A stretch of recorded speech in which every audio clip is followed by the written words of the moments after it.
So hello everyone and good evening सभी को। मुझे पता है किस तरह के कमेंट्स आ रहे हैं। ट्रेन लेट है, हाँ कितने मिनट? 6 मिनट। हाँ तो ट्रेन थोड़ी तो लेट हो ही जाती है, अब इंडियन ट्रेन है कि नहीं? बस बस बस समझिए समझिए समझिए, ठीक है कि इंडियन ट्रेन लेट है एज़ यूजुअल। तो स्टार्ट करते हैं। आज से हम लोगों का रेलवे का कारवां शुरू हो रहा है। आज से हम अपनी चलाएंगे रेलवे की रेलगाड़ी, और ये जो रेलगाड़ी चलेगी ये उसी तरह चलेगी जिस तरह हम लोग की एसएससी की रेलगाड़ी चली, और उस रेलगाड़ी ने काफ़ी लोगों को अपने गंतव्य तक पहुंचाया। तो कोशिश इसमें भी यही रहेगी। इंडियन ट्रेन एक बार कंफर्म कर दीजिए सारी चीज़ें प्रॉपर हैं तो फिर स्टार्ट करते हैं। तो ये लेक्चर 1 रहने वाला है। शेड्यूल मैंने आपको बता दिया था पोस्ट के थ्रू। मैं फिर से आपको बता देता हूँ कि हम लोग की क्लास जो रहने वाली है वो रहेगी वीक में 3 दिन, ऑल्टरनेटिवली रहेगी मंडे, वेंसडे और फ्राइडे। ये 3 दिन हमारी क्लासेस रहेंगी और टाइमिंग ही रहेगी 6:30 PM। हम डेली बेसिस पे डेली 30 PYQs लेने वाले हैं, और ये 30 PYQs का एकदम जैसे हम पोस्टमार्टम करते हैं किसमें, एसएससी के जब PYQs करते हैं उसमें, वैसे ही यहाँ पे भी करने वाले हैं, ठीक है। और यहाँ पे भी वही सेम तरह से हम लोग चीज़ें करने वाले हैं। और प्लीज़ नोट्स आप बनाते रहें अपने हिसाब से। आप में से काफ़ी ऐसे लोग होंगे जो एसएससी की PYQ सीरीज़ कर चुके हैं पहले, या फिर नहीं भी किया, डजेंट मैटर। अगर कर चुके हैं तो आपके लिए बोनस है, आपको काफ़ी सारी चीज़ें पहले से ही आती होंगी। और ये इसीलिए मैंने बोला कि एक बहुत ही गोल्डन अपॉर्चुनिटी है, क्योंकि ये कंसिडर किया जाता है कि एसएससी वाले एस्पिरेंट की जीके वीक होती है नहीं, होती थी, है कि नहीं? तो अभी आपकी जीके वीक नहीं है, तो इसलिए एनटीपीसी का जिन लोगों ने फॉर्म भरा है, अगर आपका देखिए सीजीएल Tier 1 क्वालिफाई हो गया तो मैंने आपको पहले बताया था you should focus on CGL Tier 2 only. भर दीजिए फॉर्म, दे दीजिएगा एग्ज़ाम, वो अलग बात है, लेकिन फोकस आपका वहाँ पे होना चाहिए। वो लोग जिनका Tier 1 क्वालिफाई नहीं हो पाएगा, या फिर इस बार सीजीएल नहीं दिया था उन्होंने, तो उन सभी के लिए ये सारी चीज़ें हैं।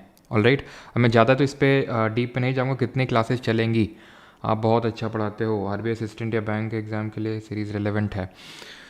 बिल्कुल रेलेवेंट है। आरबीआई असिस्टेंट का तो नहीं बोल सकता हूँ, बैंक का तो नहीं बोल सकता हूँ, बिकॉज ढंग से मैंने एनालाइज नहीं किया उन चीज़ों को। और ये किसका क्या था, कब तक चलेंगे भाई? एग्ज़ाम तक चलेंगी, ठीक है। एग्ज़ाम जब आएगा तो हमारा नंबर ऑफ़ जो लेक्चर्स है वो बढ़ जाएंगे, जैसा भी होगा वो हम देखेंगे, ठीक है। बट अभी के लिए वीक में 3 दिन रहेंगी, और इतना ही आपको डाइजेस्ट करना है, इतना ही बार बार रिवाइज़ करना है। वो मेरा काम है कि आपको सारी चीज़ें करवा देना है इस PYQ सीरीज़ के थ्रू। बस आपको इस ट्रेन को छोड़ना नहीं है जब तक ये ट्रेन आपको आपके गंतव्य तक ना पहुंचा दे। अगर आप ट्रेन बदलेंगे तो अदला बदली में बहुत टाइम लग जाएगा, और हो सकता है कि आप गलत ट्रेन में बैठ जाएं। तो इस ट्रेन में अगर आप बैठ गए, टिकट ले लिए, तो आखिर तक जो है जब आप गंतव्य पर पहुंच जाएं तभी उतरना है आपको, ठीक है। पहला क्वेश्चन ये रहा आपकी स्क्रीन के सामने। Who was the founder of the प्रार्थना समाज? प्रार्थना समाज के संस्थापक कौन थे? तो सारे ही PYQs हैं। अब मैं ये नहीं बोल रहा हूँ कि देखो अगर 2020 में पेपर हुआ था तो अभी 2024 या 25 में जाके आपका एग्ज़ाम होगा, तो काफ़ी टाइम हो गया है, ये एग्री। तो जो स्टैंडर्ड है, और एक चीज़ हमारे पास बेनिफिट ये एसएससी वालों के लिए कि TCS ही इसका पेपर कंडक्ट करवाएगा, यानी कि वही TCS जो आपके एसएससी के एग्ज़ाम कंडक्ट करवाता है, वही TCS यहाँ पे इसके भी एग्ज़ाम कंडक्ट करवाने वाला है। तो ये हमारे लिए एक काइंड ऑफ बोनस है ना, कि जो चीज़ें हमने वहाँ पे पढ़ी हैं, फिर जिस तरह के क्वेश्चंस यहाँ से एसएससी में पूछे गए उसी तरह के मोस्ट प्रोबेबली यहाँ पे भी पूछे जाएंगे। और हम थोड़ा सा अपर हैंड रख के चलेंगे, और सो दैट कि जो हायर लेवल, थोड़ा सा लेवल इंक्रीज़ होगा, उसके लिए हम पहले से ही तैयार रहें। तो प्रार्थना समाज के फाउंडर का बारे में पूछा है। राजा राम मोहन रॉय जी की बात करें तो ये हमें पता है कि इन्होंने ब्रह्मो समाज का गठन किया था। अब इन्होंने सीधे ब्रह्मो समाज का गठन ही नहीं कर दिया था, ठीक है। और एक बार ये कंफर्म कर देंगे कि सारी चीज़ें मतलब दिख तो प्रॉपर रही है ना, ऐसा कुछ। ये मैंने बैकग्राउंड इस वजह से थोड़ा सा इस तरह से रखा है सो दैट आपकी आइज़ पे स्ट्रेन ना पड़े उतना, ठीक है। Will this be useful for PF? Yes, जितने भी रेलवे के एग्जाम है उसके लिए निधि हेल्पफुल रहेगा ये, ठीक है। SSC GD के लिए उड़ीसा वाले कल वीडियो आएगा। SSC GD स्टेनो और MTS के लिए मैं बताऊंगा क्या करना है, ठीक है। हेल्पफुल तो रहेगा ही नो डाउट, लेकिन अलग से क्या होगा वो मैं आपको बताऊंगा, ठीक है। तो ब्रह्मो समाज ऐसे नहीं कि सीधे इन्होंने 1828 में ऐसे ही बना डाला। इससे पहले इन्होंने आत्मीय सभा बनाया था। एक चीज़ ये है कि बहुत सारे फैक्ट्स हमें कवर करने हैं, तो ऐसा डेप्थ में मैं स्टोरी फॉर्म में यहाँ पे नहीं बताने वाला हूँ, जैसे कि PYQ सीरीज़ में हमारा रहता है कि हम फैक्ट्स कवर करते हैं यहाँ पे, ठीक है। तो आत्मीय सभा बना था 1814-15 के टाइम पे, कहीं के 1814, कहीं के 1815 दिया रहता है। तो फिर उसके बाद वही बाद मॉडिफाई होकर ब्रह्म समाज बन गया। इनको राजा का टाइटल दिया था अकबर सेकंड ने, ये फैक्ट बहुत ही कम पूछता है। इनको फादर ऑफ इंडियन रेनेसांस बोलते हैं, यानी भारतीय पुनर्जागरण का पिता, फादर ऑफ इंडियन रेनेसांस के नाम से जानते हैं, भारतीय पुनर्जागरण के पिता के नाम से जानते हैं। प्लस ये ध्यान रखना है इनकी कुछ राइटिंग्स हैं, कौन कौन सी हैं? एक तो मिरातुल अखबार जो हमारे पारसी हैं उनके लिए चलाया था, मिरातुल अखबार, और गिफ्ट टू मोनोथिज्म। इनके किताब का नाम है गिफ्ट टू मोनोथिज्म। क्यों? क्योंकि मोनोथिज्म पे बिलीव करते थे। मोनोथिज्म क्या होता है? एक भगवान की वर्शिप करना। परसेप्ट्स ऑफ जीसस, परसेप्ट्स ऑफ जीसस और संवद कामुदी, ठीक है, संवद कामुदी। तो ये इनकी कुछ राइटिंग्स है जो आपको पता होनी चाहिए।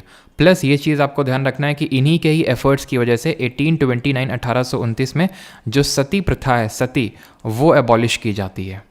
बंकिम चंद्र चटर्जी की अगर बात करें तो आपको पता है इन्होंने देश का जो नेशनल सॉन्ग है, राष्ट्रीय गीत है, जिसको हम वंदे मातरम के नाम से जानते हैं, वो इन्होंने लिखा था। साथ ही साथ ये चीज़ किस में लिखी थी इन्होंने? अपनी जो रचना थी आनंद मठ में लिखा था। और आनंद मठ में ही अगर कोई बता सके मुझे, जो कि मैं आपको बता चुका हूँ अगर आप एसएससी के एस्पिरेंट होंगे, तो मैंने बताया था इसमें एक रेबेलियन हुआ था हमारा 1857 रिवोल्ट से काफ़ी पहले हुआ था, एक रेबेलियन हुआ था, उसका नाम एस से शुरू होता है, जिसको इन्होंने इसमें कवर किया था। आत्माराम पंडुरंग इसका सही आंसर होगा। ये इन्होंने बनाया था 1867 में, 1867 में। इसमें और कौन कौन था? इसमें MG रानाडे, महादेव गोविंद रानाडे जी भी थे, और साथ ही साथ इसमें केशव चंद्र सेन भी थे, केशव चंद्र सेन। स्वामी विवेकानंद जी की अगर बात कर लेंगे तो विवेकानंद जी के रिगार्डिंग काफ़ी सारे इंपॉर्टेंट फैक्ट हैं, जैसे कि विवेकानंद, शायद मैंने गलत लिख दिया, तो विवेकानंद जी के रिगार्डिंग अगर हम बात करें तो इनका जो जन्म हुआ था वो 1863 में हुआ था। किस दिन हुआ था? 12 जनवरी, जिस दिन हम राष्ट्रीय युवा दिवस यानी कि नेशनल यूथ डे मनाते हैं। इंटरनेशनल यूथ डे 12 तारीख को ही मनाते हैं, लेकिन वो अगस्त के महीने मनाते हैं, वो अंतर्राष्ट्रीय है। इनकी डेथ कब हुई थी? इनकी डेथ हुई थी 4 जुलाई 1902, यानी कि 39 साल की उम्र में इनका निधन हो गया था। इन्होंने 1 मई 1897, 1 मई 1897 में इन्होंने स्थापना करी थी किसकी? परम हंस। और एक चीज़, हाँ, यहाँ पे ध्यान रखना, ये प्रार्थना समाज है आत्माराम पंडुरंग, ऐसे ही एक नाम है दादोबा पंडुरंग, ठीक है, कंफ्यूज मत कर देना। वो इन्होंने बनाया था परमहंस मंडली, ठीक है, परमहंस मंडली बनाया था इन्होंने 1849 में, 1849 में। और परमहंस सभा अगर पूछ लेगा तो परमहंस सभा ये बनाया था रामकृष्ण परमहंस जी के नाम पे, जो विवेकानंद जी के गुरु का नाम था, उनके नाम पे। और इनका मूल नाम क्या था? इनका मूल नाम था, नहीं ओरिजिनल नेम था, नरेंद्र नाथ दत्ता। ये इनका ओरिजिनल नेम था, ठीक है, ये चीज़ ध्यान रखनी है। प्लस और क्या ध्यान रखना है कि इसका हेडक्वार्टर कहाँ पे लोकेटेड था? बेलूर मठ में इसका हेडक्वार्टर था।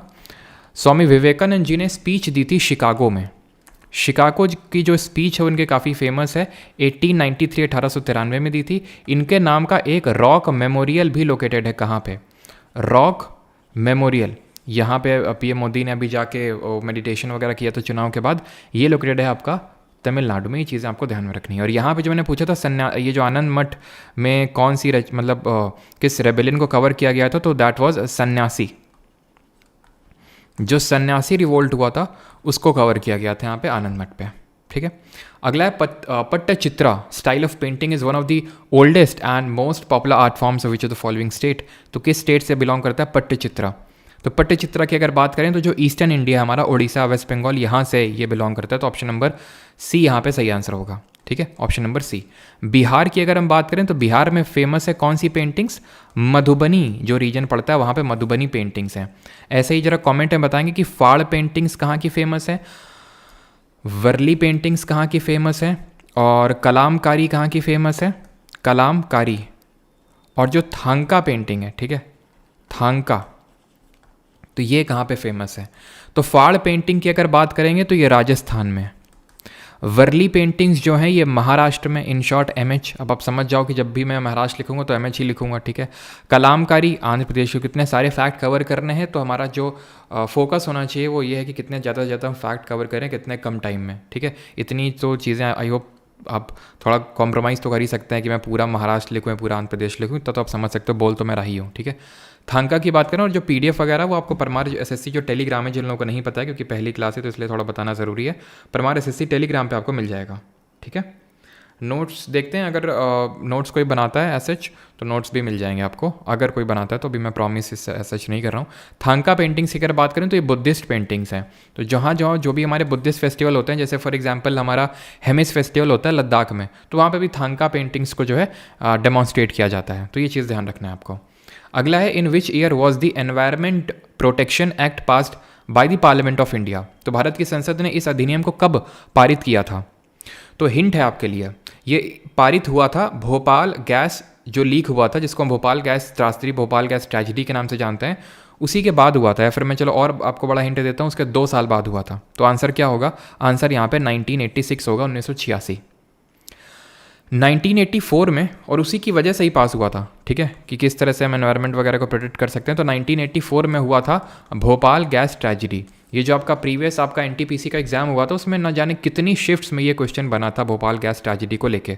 और एक चीज़ ध्यान रखिएगा कि यहाँ पे मेरा पर्पस सिर्फ CBT 1 नहीं रहेगा, यहाँ पे मेरा पर्पस CBT 1 और CBT 2 दोनों रहेगा, ये चीज़ ध्यान रखिएगा। CBT 1 भी और CBT 2 को दोनों, क्योंकि CBT 1 क्वालिफाइंग नेचर का, CBT 2 से ही हमारे मार्क्स चढ़ने वाले हैं, और ऐसे कोई सिलेबस में कोई डिफरेंस नहीं है, बस लेवल ही थोड़ा सा वो है, तो हम वही अभी लेवल जो है बना के चलेंगे, ठीक है। फाड़ नहीं सर, फड़ होता है, ठीक है, सॉरी, इसको फड़ प्रोनाउंस करते हैं, एक लोगों ने बताया, ठीक है। तो भोपाल गैस ट्रेजेडी 1984 में हुई थी, और यहाँ पे कौन सी गैस का लीकेज हुआ था और वो कंपनी का नाम क्या था। तो गैस थी यहाँ पे मिथाइल आइसोसाइनेट, ठीक है, मिथाइल आइसोसाइनेट गैस का नाम था। और अगर हम कंपनी की बात करें तो ये थी union carbide, union carbide company का नाम था, ये चीज़ ध्यान रखना है। तो 1986। अच्छा, इसी तरह आप बताएंगे wild life protection, wild life protection act, protection act ये कब पास हुआ था, वाइल्ड लाइफ प्रोटेक्शन एक्ट, तो ये पास हुआ था, ध्यान रखना है 1972, 1972 में।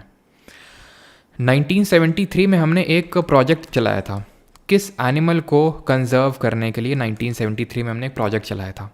Which of the following is the major site of digestion, निम्नलिखित में से कौन सा पाचन का प्रमुख स्थल होता है।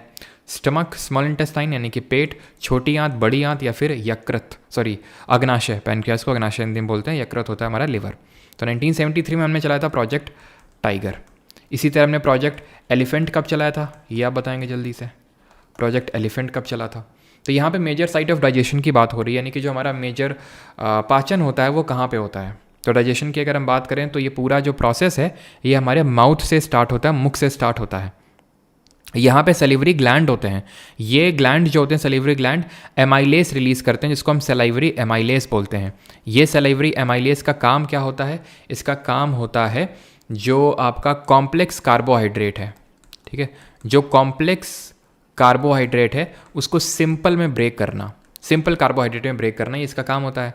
यानी कि मेन जो है कॉम्प्लेक्स को इसने सिंपल में ब्रेक कर दिया। अब इसके बाद क्या होता है, ये ईसोफेगस जो है आपका, जिसको कि हम क्या बोलते हैं, ग्रास नली बोलते हैं, जिसको फूड पाइप भी बोला जाता है। इस फूड पाइप के थ्रू जो खाना है वो सीधे जाएगा स्टमक में, पेट में जाएगा। और यहाँ पे क्या होगा, यहाँ पे आपके मेनली 2 एंजाइम्स या फिर 2 एंजाइम्स हम बोल सकते हैं काम करेंगे। एक तो हमारा जैसे HCl है, ये एसिड है, not a kind of enzyme, HCl acid है ये। और ये हाइड्रोक्लोरिक एसिड इतना, इसका pH वैल्यू कम होता है बहुत ज़्यादा, इसका pH वैल्यू लगभग होता है गैस्ट्रिक जूस का 1.6। इसका काम क्या होता है, इतना ज़्यादा एसिडिक है तो इसका काम होता है कि जो हार्मफुल बैक्टीरिया आ रहे हैं तो उनको पहले डिस्ट्रॉय कर देना, जो खाने में अगर आ गए गलती से तो। और दूसरा काम ये होता है कि ये पेप्सिन के जो पेप्सिन को है फेवर करता है, यानी पेप्सिन के लिए माहौल बनाता है, पेप्सिन के लिए माहौल बनाता है। तो ये माहौल किस लिए बनाता है, बिकॉज पेप्सिन एसिडिक माहौल में ही अपना काम कर सकता है। इसका काम होता है प्रोटीन को पेप्टोन्स या फिर अमीनो एसिड्स में ब्रेक करने का काम इसका होता है, अमीनो एसिड्स में ब्रेक करने का काम होता है इसका। तो वो HCl फेवर करता है। प्लस यहाँ पे कभी कभी पूछता है कि जो इनर डेलिकेट लाइनिंग होती है स्टमक की, क्योंकि HCl इतना स्ट्रॉन्ग एसिड है तो इनर डेलिकेट यानी सॉफ्ट लाइनिंग जो होती है स्टमक की, ये कौन प्रोटेक्ट करता है इसको, तो ये एक श्लेष्मा झिल्ली होती है जिसको कि हम इंग्लिश में बोलते हैं म्यूकस मेम्ब्रेन। ये म्यूकस मेम्ब्रेन क्या करती है, इसको प्रोटेक्ट करने का काम करती है, inner delicate lining of stomach को। क्लियर। अब ये जो खाना है ये अब जाएगा कहाँ पे, यहाँ पे होती है हमारी स्फिंक्टर मसल्स, ठीक है, यहाँ पे होती हैं आपकी स्फिंक्टर मसल्स। ये मसल्स क्या करेंगे, अलाउ करेंगी इस खाने को छोटी आंत में जाने के लिए, स्मॉल इंटेस्टाइन में जाने के लिए। अब स्मॉल इंटेस्टाइन के भी 3 पार्ट होते हैं, सबसे पहले डुओडेनम, देन जेजेनम और देन इलियम। ठीक है, starting part duodenum, then middle वाला जेजेनम और लास्ट वाला इलियम। जो स्मॉल इंटेस्टाइन है, छोटी आंत है, इस यहीं पे ही होता है मेजर आपका डाइजेशन। सबसे ज़्यादा जो डाइजेशन होता है खाने का, पाचन, वो यहीं पे होता है। कैसे होता है? तो ये जो लिवर आप देख पा रहे हैं, ये डायरेक्टली इन्वॉल्व नहीं होता है। लिवर हो गया और ये पैनक्रियाज हो गया। लिवर आप ये जो देख पा रहे हैं, ये रेडिश ब्राउन कलर का होता है ये, और ये किन सेल्स का सेल से बना होता है, क्यूपफर सेल से बना होता है। इसी वजह से इसमें पावर ऑफ रीजनरेशन होती है, यानी रीजनरेट कर सकता है खुद को ये। तो लिवर क्या करता है, यहाँ पे गॉल ब्लैडर करके एक होता है, ये छोटा सा आप देख सकते हैं, यहाँ पे बाइल जूस को स्टोर करके रखता है। किसको? पित्त के रस को, पित्त की थैली में बनाता, मतलब एक तरह से हम बोल सकते हैं कि ठीक है, लिवर ने बनाया और लिवर ही फेंक के मारता है स्मॉल इंटेस्टाइन में। लेकिन स्टोर कहाँ पे होता है ये बाइल जूस? तो स्टोर होता है गॉल ब्लैडर में, और ये स्मॉल इंटेस्टाइन में जाएगा। इसका काम क्या होता है बाइल जूस का? यहाँ पे जगह नहीं है तो यहाँ पे लिख देते हैं। तो बाइल जूस का जो मेन काम होता है वो ये काम होता है इसका कि ये इमल्सिफिकेशन ऑफ फैट करता है। इमल्सिफिकेशन का मतलब क्या होता है? इमल्सिफिकेशन ऑफ फैट, इसका मतलब ये होता है कि जो बड़े बड़े फैट के ग्लोब्यूल होते हैं उसको छोटे में तोड़ना, ये काम होता है बाइल जूस का। और माहौल को बेसिक बना देना, ये इसका काम होता है। अब माहौल को बेसिक क्यों बनाता है बाइल जूस? क्योंकि पैनक्रियाज जो यहाँ पे आपको दिख रहा है, ये हरा हरा कलर का स्ट्रक्चर होता है यहाँ पे, तो पैनक्रियाज पैनक्रियाटिक जूस फेंक के मारता है ये। और ये जो पैनक्रियाटिक जूस होता है, यहाँ पे मैं लिख देता हूँ, ये जो पैनक्रियाटिक जूस होता है जो कि पैनक्रियाज फेंक के मारते हैं, इसमें 2 एंजाइम प्राइमरली, वैसे तो बहुत सारे एंजाइम होते हैं बट प्राइमरली 2 एंजाइम यहाँ पे देखने को मिलते हैं। एक तो ट्रिप्सिन होता है और दूसरा होता है लाइपेज। तो जो लाइपेज है, पहले ट्रिप्सिन की बात करें, तो जो ट्रिप्सिन होता है ये भी पेप्सिन की तरह ही प्रोटीन को अमीनो एसिड में ब्रेक करता है, लेकिन पेप्सिन जो था वो एसिडिक मीडियम में काम करता है, और जो ये ट्रिप्सिन है ये बेसिक मीडियम में काम करता है। तो बस ये डिफरेंस होता है पेप्सिन और ट्रिप्सिन में। लाइपेज क्या करता है, ये जो इमल्सिफिकेशन हुआ है फैट का, तो बड़े बड़े फैट के ग्लोब्यूल छोटे फैट के ग्लोब्यूल में टूट गए हैं, अब इसको ब्रेक कर देगा ये फैट को फैटी एसिड में। ठीक है, तो ये लाइपेज का काम होता है। तो ये पूरा पैनक्रियाटिक जूस का काम हो गया।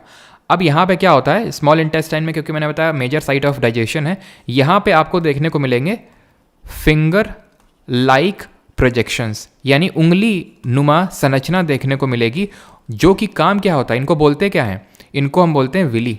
ठीक है, इनको हम बोलते हैं विली। और इनका काम क्या होता है विली का? इनका विली का काम होता है to increase surface area for food absorption, खाने का अवशोषण सही से हो सके, इसके लिए पृष्ठीय क्षेत्रफल को बढ़ाते हैं। अब स्मॉल इंटेस्टाइन की अगर टोटल लेंथ की बात करें, ये सबसे लंबा पार्ट भी होता है, मेजर साइट ऑफ डाइजेशन है, और सबसे लंबा भी होता है पूरे एलिमेंट्री कैनाल का। अब ये एलिमेंट्री कैनाल क्या होता है? तो इसको आहार नली बोलते हैं एलिमेंट्री कैनाल को हिंदी में, और ये वो पार्ट होता है जहाँ पे हमारा खाना है, भोजन जाता है। तो सबसे पहले जैसे हमारा माउथ में गया, ठीक है, माउथ के बाद कहाँ पे गया? ईसोफेगस में गया, जो कि जिसको हम ग्रास नली बोलते हैं, आहार नली बोलते हैं। ईसोफेगस के बाद ये खाना कहाँ पे टपका? स्टमक में गया। इसके बाद कहाँ पे गया? स्मॉल इंटेस्टाइन में गया। इसके बाद कहाँ पे जाएगा? अब ये लार्ज इंटेस्टाइन में जाएगा, जो बड़ी आंत है। तो बड़ी आंत में क्या होता है? पहली बात तो इसकी लेंथ कितनी होती है? 7 से 8 मीटर। इसके बाद आपका पूरा डाइजेशन जो है इसी क्वेश्चन में कवर हो जाएगा। इसके बाद हमें डाइजेशन में कुछ करने की ज़रूरत पड़ेगी नहीं। ठीक है, तो इसके बाद शायद हम डाइजेशन का क्वेश्चन भी लेंगे, बिकॉज डाइजेशन पूरा यहाँ पे मैं कवर करके चलूँगा। ठीक है, तो ये चीज़ आपको ध्यान रखनी है कि स्मॉल इंटेस्टाइन सबसे लंबा पार्ट होता है, 7 to 8 मीटर की लेंथ होती है। देन लार्ज इंटेस्टाइन में खाना जाएगा, ये जो आपको ग्रीन कलर का दिख रहा है, बड़ा सा, बड़ा है ना, तो इसीलिए लार्ज इंटेस्टाइन बोलते हैं। बड़ा तो है साइज में, लेकिन लेंथ में छोटा है स्मॉल इंटेस्टाइन से। लेंथ तो इसकी बहुत कम होती है लार्ज इंटेस्टाइन की अगर बात करें, as compare to small intestine. 1 से 2 मीटर की लेंथ होती है इसकी। इसमें क्या होता है, एक कोलोन करके स्ट्रक्चर होता है। इस कोलोन का काम ये होता है, कोलोन का काम होता है कि जो वाटर बच गया है खाने में उसको एब्जॉर्ब कर लेना। वाटर एब्जॉर्ब कर लेता है, और इसके बाद ये जो खाना है ये चला जाता है कहाँ पे? ये चला जाता है रेक्टम में, और रेक्टम के बाद एनस में। तो ये हम यहाँ पे इस तरह से लिख सकते हैं लार्ज इंटेस्टाइन। कभी कभी पूरा ऑर्डर आपसे पूछ लेता है कि ऑर्डर में इसको लगा दो, तो रेक्टम देन एनस, जिसको हिंदी में गूदा बोलते हैं। ठीक है, तो ये चीज़ क्लियर। ये अपेंडिक्स है, आपने सुना होगा कई लोगों को अपेंडिक्स का ऑपरेशन हुआ, अपेंडिक्स ऑपरेशन। तो ये यहाँ पर अटैच्ड होता है, ये एक वेस्टिजियल ऑर्गन होता है। वेस्टिजियल ऑर्गन का मतलब जिनको अगर हटा भी दिया जाए हमारी बॉडी से तो ऐसा कोई फर्क पड़ेगा नहीं। जैसे स्पाइनल कॉर्ड के एंड में कॉकिक्स बोन होती है, कॉकिक्स करके, उसका भी कोई काम नहीं होता है। ठीक है, तो ये वेस्टिजियल ऑर्गन कहलाते हैं। तो ऑप्शन नंबर बी यहाँ पे सही आंसर हो जाएगा। इज़ दैट क्लियर सभी को यहाँ तक? किसी को कोई डाउट तो नहीं इसमें डाइजेशन में? परमार एकेडमी ऐप पर इस लेक्चर का नोट्स मिलेगा। उज्ज्वल सिकदर, अभी मैं कंफर्म नहीं आपको बता सकता हूँ, देखते हैं आगे अगर पॉसिबल होता है तो मैं प्रोवाइड करवाऊँगा, लेकिन कंफर्म मैं नहीं बता सकता हूँ। ठीक है। ईयर का पिन्ना भी होता है, ईयर का पिन्ना, यस यस, वेस्ट निकल जाता है। ठीक है।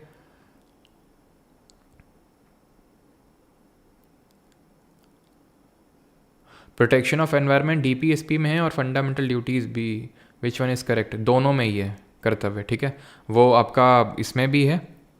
वंस अगेन भाई, वंस अगेन क्या? हाँ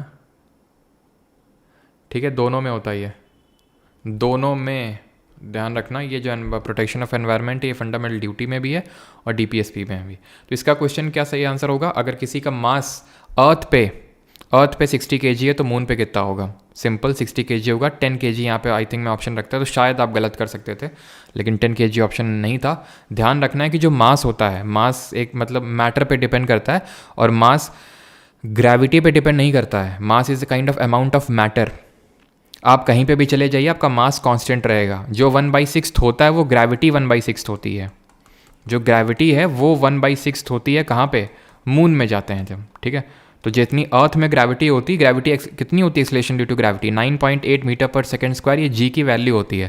तो ये 1/6 हो जाती है मून में, जिसकी वजह से जो वेट होता है, जिसकी वजह से जो बाहर होता है वो 1/6 हो जाता है। क्यों? क्योंकि वेट होता है मास इंटू ग्रेविटी mg। तो क्योंकि g/6 हो गया तो इस वजह से वेट भी 1/6 हो जाएगा। तो अगर, और वेट का यूनिट क्या होता है? वेट का ऐसा यूनिट होता है न्यूटन, क्योंकि m का ये kg और kg metre per second square, यही तो फोर्स होता है और फोर्स का यूनिट क्या होता है? न्यूटन। वेट भी एक तरह का फोर्स ही है। ठीक है, जो इस मास पे लग रहा है, कौन लगा रहा है? Acceleration due to gravity. तो इसका भी यूनिट न्यूटन होता है। तो अगर 60 न्यूटन होता है यहाँ पे, तो मून पे जाके वो 10 न्यूटन हो जाता, लेकिन मास कांस्टेंट रहता है। आपको कमेंट बताना है न्यूटन का कौन सा लॉ है, न्यूटन का कौन सा लॉ है जो आपका मास पे बेस्ड है, द्रव्यमान पे आधारित है। विच of the following 2 countries of the south America landlocked? Landlocked का मतलब क्या है? स्थल आवेष्टित, यानी कि वो पूरी तरह से जमीन से घिरे हुए हैं, उनका पानी से डायरेक्टली कोई कॉन्टैक्ट नहीं है। कौन से 2 ऐसे कंट्रीज हैं साउथ अमेरिका के? और साथ ही साथ जरा मुझे ये बताइए, पूरे वर्ल्ड में 2 ही ऐसी सिर्फ कंट्रीज हैं, 2 देश हैं जो डबली लैंडलॉक्ड हैं। डबली लैंडलॉक्ड का मतलब क्या होता है?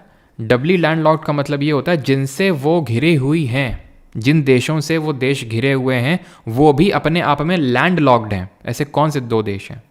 तो पहली बात तो इसका सही आंसर देखो, चिली, तो ये नहीं होगा ये। ठीक है, यहाँ पे आप देख पा रहे होंगे, ये आपका चिली, तो ये तो बिल्कुल यहाँ पे देख पा रहे हैं कि ये इससे डायरेक्टली, समुद्र से डायरेक्टली कांटेक्ट है। इक्वेडोर भी यहाँ पे है। ठीक है, तो इक्वेडोर भी नहीं होगा। ब्राज़ील और वेनेजुएला की बात करें तो ये है आपका ब्राज़ील, ठीक है, और ये है आपका वेनेजुएला, तो ये भी नहीं होगा।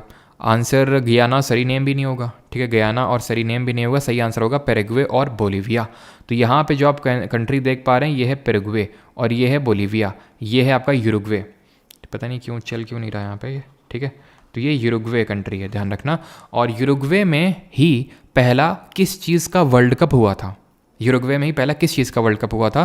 प्लस आप ये बताएंगे कि जो साउथ अमेरिका है यहाँ की हाईएस्ट पीक कौन सी है, सबसे ऊंची चोटी कौन सी है? यहीं पे आपको वर्ल्ड का ड्राईएस्ट डेजर्ट देखने को मिलेगा, यानी कि सबसे सूखा मरुस्थल देखने को मिलेगा। और यहाँ पे जो कुछ ग्रास लैंड और शिफ्टिंग कल्टिवेशन है उसके नाम बताइए।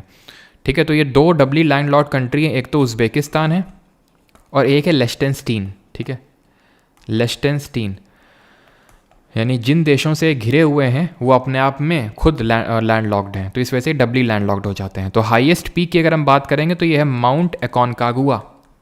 एकोनकागुआ ये कहाँ पड़ती है? ये है आपका अर्जेंटीना में। और यहीं पे ही जरा बताना, साउथ अमेरिका में ही वर्ल्ड का हाईएस्ट एक्टिव वोल्केनो भी है। वर्ल्ड का हाईएस्ट एक्टिव वोल्केनो पूरे वर्ल्ड का यहीं पे है, साउथ अमेरिका में। ड्राईएस्ट डेजर्ट की जब हम बात करेंगे तो ये एटाकामा डेजर्ट होगा, एटाकामा डेजर्ट। तो यहाँ पे आपको पता होना चाहिए ये जो आपका पूरा है ये है एंडीज़ माउंटेन रेंज, थोड़ा सा यहाँ पे थिंक, ठीक है, ये है एंडीज़ माउंटेन रेंज जो कि वर्ल्ड की लॉन्गेस्ट माउंटेन रेंज है, वर्ल्ड्स लॉन्गेस्ट सबसे लंबी पर्वत श्रृंखला एंडीज माउंट पर्वत श्रृंखला है जो साउथ अमेरिका में, दक्षिण अमेरिका में। तो वर्ल्ड लॉन्गेस्ट माउंटेन रेंज है और यहीं पे ही आपका माउंट एकोनकागुआ लोकेटेड है। हाईएस्ट एक्टिव वोल्केनो की जब हम बात करेंगे that is Ojos del Salado, और ये कहाँ पर लोकेटेड है? ये चिली और अर्जेंटीना के बॉर्डर में लोकेटेड है, चिली और अर्जेंटीना के बॉर्डर पे। अच्छा, जो ब्राज़ील में जो आपके एवरग्रीन फॉरेस्ट हैं, सदाबहार वन हैं, इनको हम लंग्स ऑफ द वर्ल्ड के नाम से जानते हैं, यानी कि जो विश्व के एक तरह से हम बोल सकते हैं फेफड़े। क्यों बोलते हैं? क्योंकि बहुत मेजर पार्ट ऑफ ऑक्सीजन की सप्लाई करते हैं ब्राज़ील के जो एवरग्रीन फॉरेस्ट हैं वो। ब्राज़ील के जो, या तो चलो हम आगे किसी क्वेश्चन में कवर कर लेंगे जब शिफ्टिंग कल्टिवेशन और ये सब देखेंगे कि ब्राज़ील के में शिफ्टिंग कल्टिवेशन को कैंपोस के नाम से जानते हैं, वेनेजुएला में लानोस के नाम से जानते हैं, अर्जेंटीना में ग्रासलैंड को पंपास के नाम से जानते हैं। तो ग्रासलैंड और शिफ्टिंग कल्टिवेशन का जब क्वेश्चन आएगा तो वहाँ पे देख लेंगे, ठीक है। और इक्वेडोर का नाम यहाँ पे इक्वेडोर इसलिए पड़ा बिकॉज इक्वेटर या फिर इक्वेटर, ये जो 0 डिग्री हमारा जो लैटिट्यूड है उसको हम इक्वेटर को बोलते हैं ना, भूमध्य रेखा को इक्वेटर बोलते हैं क्योंकि वो सबसे पहले इक्वेडोर से पास होती है, इसलिए इक्वेटर, ठीक है। आगे बढ़ते हैं। और हाँ, मैंने पूछा था कि जो यूरुग्वे देश है वहाँ पे सबसे पहले किस चीज़ का वर्ल्ड कप हुआ था? तो यूरुग्वे में ध्यान रखना है कि 1930 में, साल 1930 में कॉमनवेल्थ गेम्स हुए थे। 1930 में ही कहाँ पे हुए थे सबसे पहले? तो 1930 में पहला फीफा वर्ल्ड कप खेला गया था यहीं पे, और जीता भी यूरुग्वे ने ही था। और 1930 में हैमिल्टन कनाडा में हुए थे पहले कॉमनवेल्थ गेम्स, ठीक है। Which Indian state has the longest mainland coastline? किस भारतीय राज्य का जो मुख्य भूमि है वो समुद्र तट से सबसे लंबा है? हैमिल्टन कनाडा, RF शुभांकर, भूमिका, मौमिता, देवनाथ, सही है। RRB जे के लिए कर दीजिए please sir, it will be definitely. ठीक है आशीष। चलो, तो यहाँ पे जब हम कोस्ट लाइन की बात करते हैं तो इंडिया की कोस्ट लाइन है कितनी? तो ये टोटल है, इसकी लेंथ है 7516 किलोमीटर, 7516 किलोमीटर्स। लेकिन जब हम मेन लैंड की बात करते हैं यानी कि लक्षद्वीप और अंडमान निकोबार इनको हटा देते हैं तो जो निकल के आती है वो 6100 किलोमीटर होती है। तो ये क्या है? ये मेन लैंड की है। जब मेन लैंड की बात करते हैं इसका मतलब है कि हम जो हमारे आइलैंड, ग्रुप ऑफ आइलैंड है, मतलब एक तो अरेबियन सी में लक्षद्वीप ग्रुप ऑफ आइलैंड और बे ऑफ बंगाल में Andaman Nicobar group of island, तो इनको इंक्लूड नहीं कर रहे हैं। तो आंसर होगा गुजरात। गुजरात की जो कोस्ट लाइन है वो है रफली 1214 किलोमीटर की, टू बी वेरी प्रिसाइज। अब अगर ये मेन लैंड ना लिखता तो आंसर कैसे चेंज हो जाता? अगर ये मेन लैंड ना लिखता ना तो आंसर होता अंडमान और निकोबार ग्रुप ऑफ आइलैंड्स, क्योंकि अंडमान निकोबार जो आइलैंड हैं उनकी जो कोस्ट लाइन है, तटीय सीमा है, वो गुजरात से भी ज़्यादा है। 1962 में हमने चाइना के साथ वॉर लड़ा था, बैटल लड़ा था, तो ऐसे आप करके याद कर सकते हैं इसको। तो सबसे लंबी कोस्ट लाइन गुजरात की है, देन आंध्रा की है, देन तमिलनाडु को तो गैट करके याद कर सकते हैं, GAT, NDA में एक पेपर भी होता है, ठीक है, गैट GAT का। तो ऐसे गुजरात, आंध्रा और तमिलनाडु। और सबसे शॉर्टेस्ट किसकी है? शॉर्टेस्ट जल्दी से बताओ, सबसे शॉर्टेस्ट किसकी है? तो शॉर्टेस्ट है गोवा की। क्लियर? तो और कितने स्टेट हैं हमारे जो कोस्टल बाउंड्री बनाते हैं? तो ये टोटल हमारे 9 राज्य हैं, 9 स्टेट्स हैं। कौन से हैं? गुजरात है, महाराष्ट्र है, गोवा है, कर्नाटक है, केरला है, तमिलनाडु है, देन आंध्रा है, उड़ीसा है, वेस्ट बंगाल है, ठीक है। तो 1 2 3 4 5 6 7 8 9, तो 9 स्टेट प्लस 4 यूटीज़ हैं, 4 केंद्र शासित प्रदेश हैं। एक तो लक्षद्वीप है, दूसरा अंडमान निकोबार है, तीसरा पुडुचेरी और चौथा दादर नगर हवेली, दमन और दीव। पहले अलग अलग होते थे दादरा नगर और दमन और दीव, लेकिन अभी आपको पता है मर्ज हैं। तो 9 स्टेट और 4 यूटीज़ हैं जो कोस्टल बाउंड्री बनाते हैं इंडिया में, ठीक है। आगे बढ़ते हैं। Through which of the following mediums can sound not travel? निम्नलिखित में से किस माध्यम से ध्वनि यात्रा नहीं कर सकता है? तो जब हम साउंड की बात करते हैं तो एक तरह का वेव है। किस तरह का वेव है? लॉन्गिट्यूडनल या फिर ट्रांसवर्स है? तो साउंड की जब हम बात करते हैं तो ये लॉन्गिट्यूडनल यानी कि अनुदैर्ध्य तरंग है। अनुदैर्ध्य तरंगों की खासियत ये होती है कि इनका जो पार्टिकल, इनके मीडियम का जो पार्टिकल है वो वाइब्रेट करता है, vibrates in the direction of propagation of wave, यानी कि ऐसे ऐसे ऐसे ऐसे ऐसे ऐसे, मतलब जिस दिशा में वेव जा रही है उसी दिशा में वैसे ही मीडियम का के जो पार्टिकल है उनका वाइब्रेशन होता है। Vibrate in the direction of propagation of wave, propagation of wave, ठीक है, ऑफ वेव। ये ऐसे ऐसे आगे आगे पीछे आगे पीछे आगे पीछे। इसकी वजह से यहाँ पे क्या बनता है? कंप्रेशन और रेयरफैक्शन। यहाँ पे मैं हटाता हूँ सो दैट आप और क्लियरली देख पाएँ। और जरा कमेंट में ये बताना कि साउंड की जो स्पीड है वो सबसे हाईएस्ट किस में होती है? तो यहाँ पे आप देख पा रहे हैं कंप्रेस्ड है, देन ये रिलैक्सड है, तो इसे कंप्रेशन इसको बोलते हैं और ये जो रिलैक्स है जहाँ पे, इसको रेयरफैक्शन बोलते हैं। ठीक, साउंड वेव लॉन्गिट्यूडनल है और इनको क्या है, इनको पोलराइज नहीं कर सकते हैं, कैन नॉट बी पोलराइज्ड, इनको हम पोलराइज नहीं कर सकते हैं। लेकिन अगर हम वहीं पे जब लाइट वेव्स की बात कर लेते हैं, लाइट वेव्स, तो ये होती हैं ट्रांसवर्स नेचर की, अनुप्रस्थ तरंगें बोलते हैं इनको, और इनको हम क्या कर सकते हैं, पोलराइज कर सकते हैं। आंसर होगा साउंड जो है वैक्यूम से ट्रैवल नहीं कर सकते, निर्वात से नहीं चल सकते हैं। साउंड की जब हम बात करते हैं तो इनका स्पीड का रेशियो होता है solid greater than liquid greater than gas, ये स्पीड का रेशियो होता है। कमेंट में एक चीज़ बताना, रबर, एल्यूमिनियम,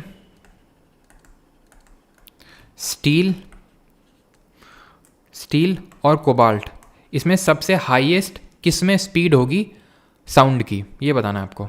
आगे बढ़ते हैं। In the domain of computers and the internet, तो यहाँ पे सबके क्वेश्चंस हैं, polity, geography, history, science, economics, computer, सबके। तो what is the full form of URL, URL का फुल फॉर्म क्या होता है, और साथ ही साथ एचटीटीपी का भी फुल फॉर्म बताइएगा। तो यहाँ पे ध्यान रखिएगा कि सबसे हाईएस्ट स्पीड, स्टील आप में से काफ़ी लोगों ने लिखा, लेकिन स्टील से भी ज़्यादा एल्यूमिनियम में स्पीड होती है साउंड वेव की, रिमेंबर दिस। ठीक है, एल्यूमिनियम में स्टील से भी ज़्यादा होती है। और स्टेनलेस स्टील किसका एलॉय होता है, किसकी मिश्र धातु होता है, तो इसमें होता है आयरन, ठीक है, कोबाल्ट, निकल, ये इसका मिलके बना होता है स्टेनलेस स्टील। ठीक है, और ज़रा कमेंट में एक एल्यूमिनियम की ओर का नाम बताना, एक जो अयस्क होता है। और एल्यूमिनियम सबसे ज़्यादा ध्यान रखना कहाँ पाया जाता है पता है, उड़ीसा में पाया जाता है, और इसकी ओर का नाम है बॉक्साइट। सबसे ज़्यादा कहाँ पे है, उड़ीसा में है ये, और ओवरऑल वर्ल्ड में ऑस्ट्रेलिया में। तो यूआरएल का फुल फॉर्म होता है यूनिफॉर्म रिसोर्स लोकेटर।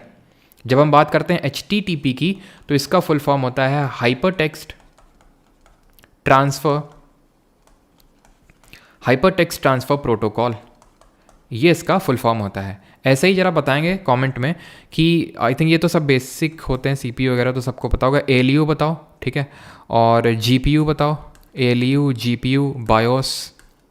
बाकी तो यार आई थिंक पता होगा, सीपीयू सेंट्रल प्रोसेसिंग यूनिट, और RAM random access memory, ROM read only memory, LCD liquid crystal display, LED light emitting diode, ये सब आपको आई थिंक पता होंगे सभी को। ठीक है, central processing unit, random access memory, read only memory, liquid crystal display और लाइट एमिटिंग डायोड, इनके बेसिक से फुल फॉर्म होते हैं। ठीक है, और सिम का भी जरा फुल फॉर्म बता देना। तो एलयू क्या होता है, अरिथमेटिक लॉजिकल यूनिट। ठीक है, अरिथमेटिक लॉजिकल यूनिट, ये इसका फुल फॉर्म होता है। देन जीपीयू की बात करेंगे तो ये हो जाएगा graphics processing unit, graphics processing unit. और बायोस के फुल फॉर्म की बात करेंगे तो ये होगा बेसिक इनपुट आउटपुट सिस्टम।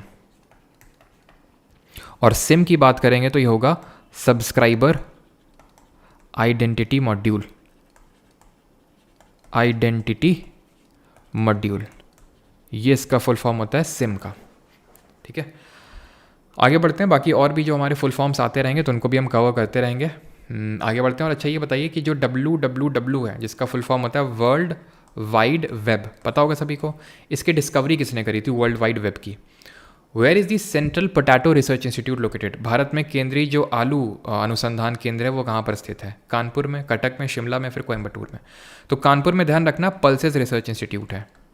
क्या है? पल्सेस रिसर्च इंस्टीट्यूट है यहाँ पे।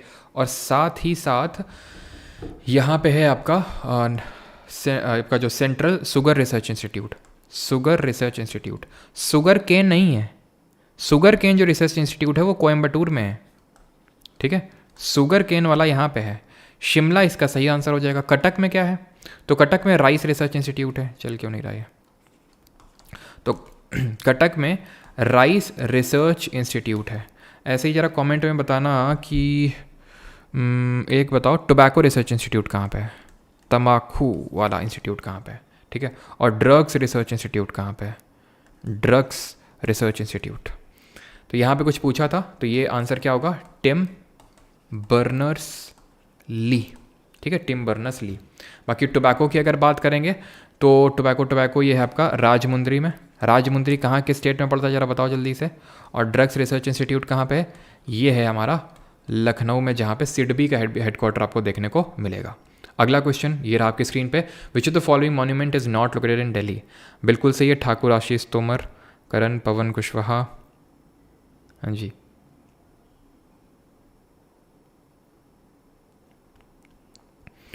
अफगानिस्तान में अच्छा, अफगानिस्तान में लिख रहे हैं। चलो आंध्रा सबका सही है। चलो आगे बढ़ते हैं। चलो following not located in Delhi, तो हुमायूंस टूम लोकेटेड है दिल्ली में, और हुमायूंस टूम बनवाया किसने था? इंडिया गेट, ये भी लोकेटेड है आपका दिल्ली में ही, और इसको किसने डिज़ाइन करवाया था? एडविन लुटियंस ने। बुलंद दरवाज़ा जो है ये सही आंसर होगा, क्योंकि ये दिल्ली में नहीं है। कहाँ पे है? ये आगरा में। और किसने बनवाया था इसको?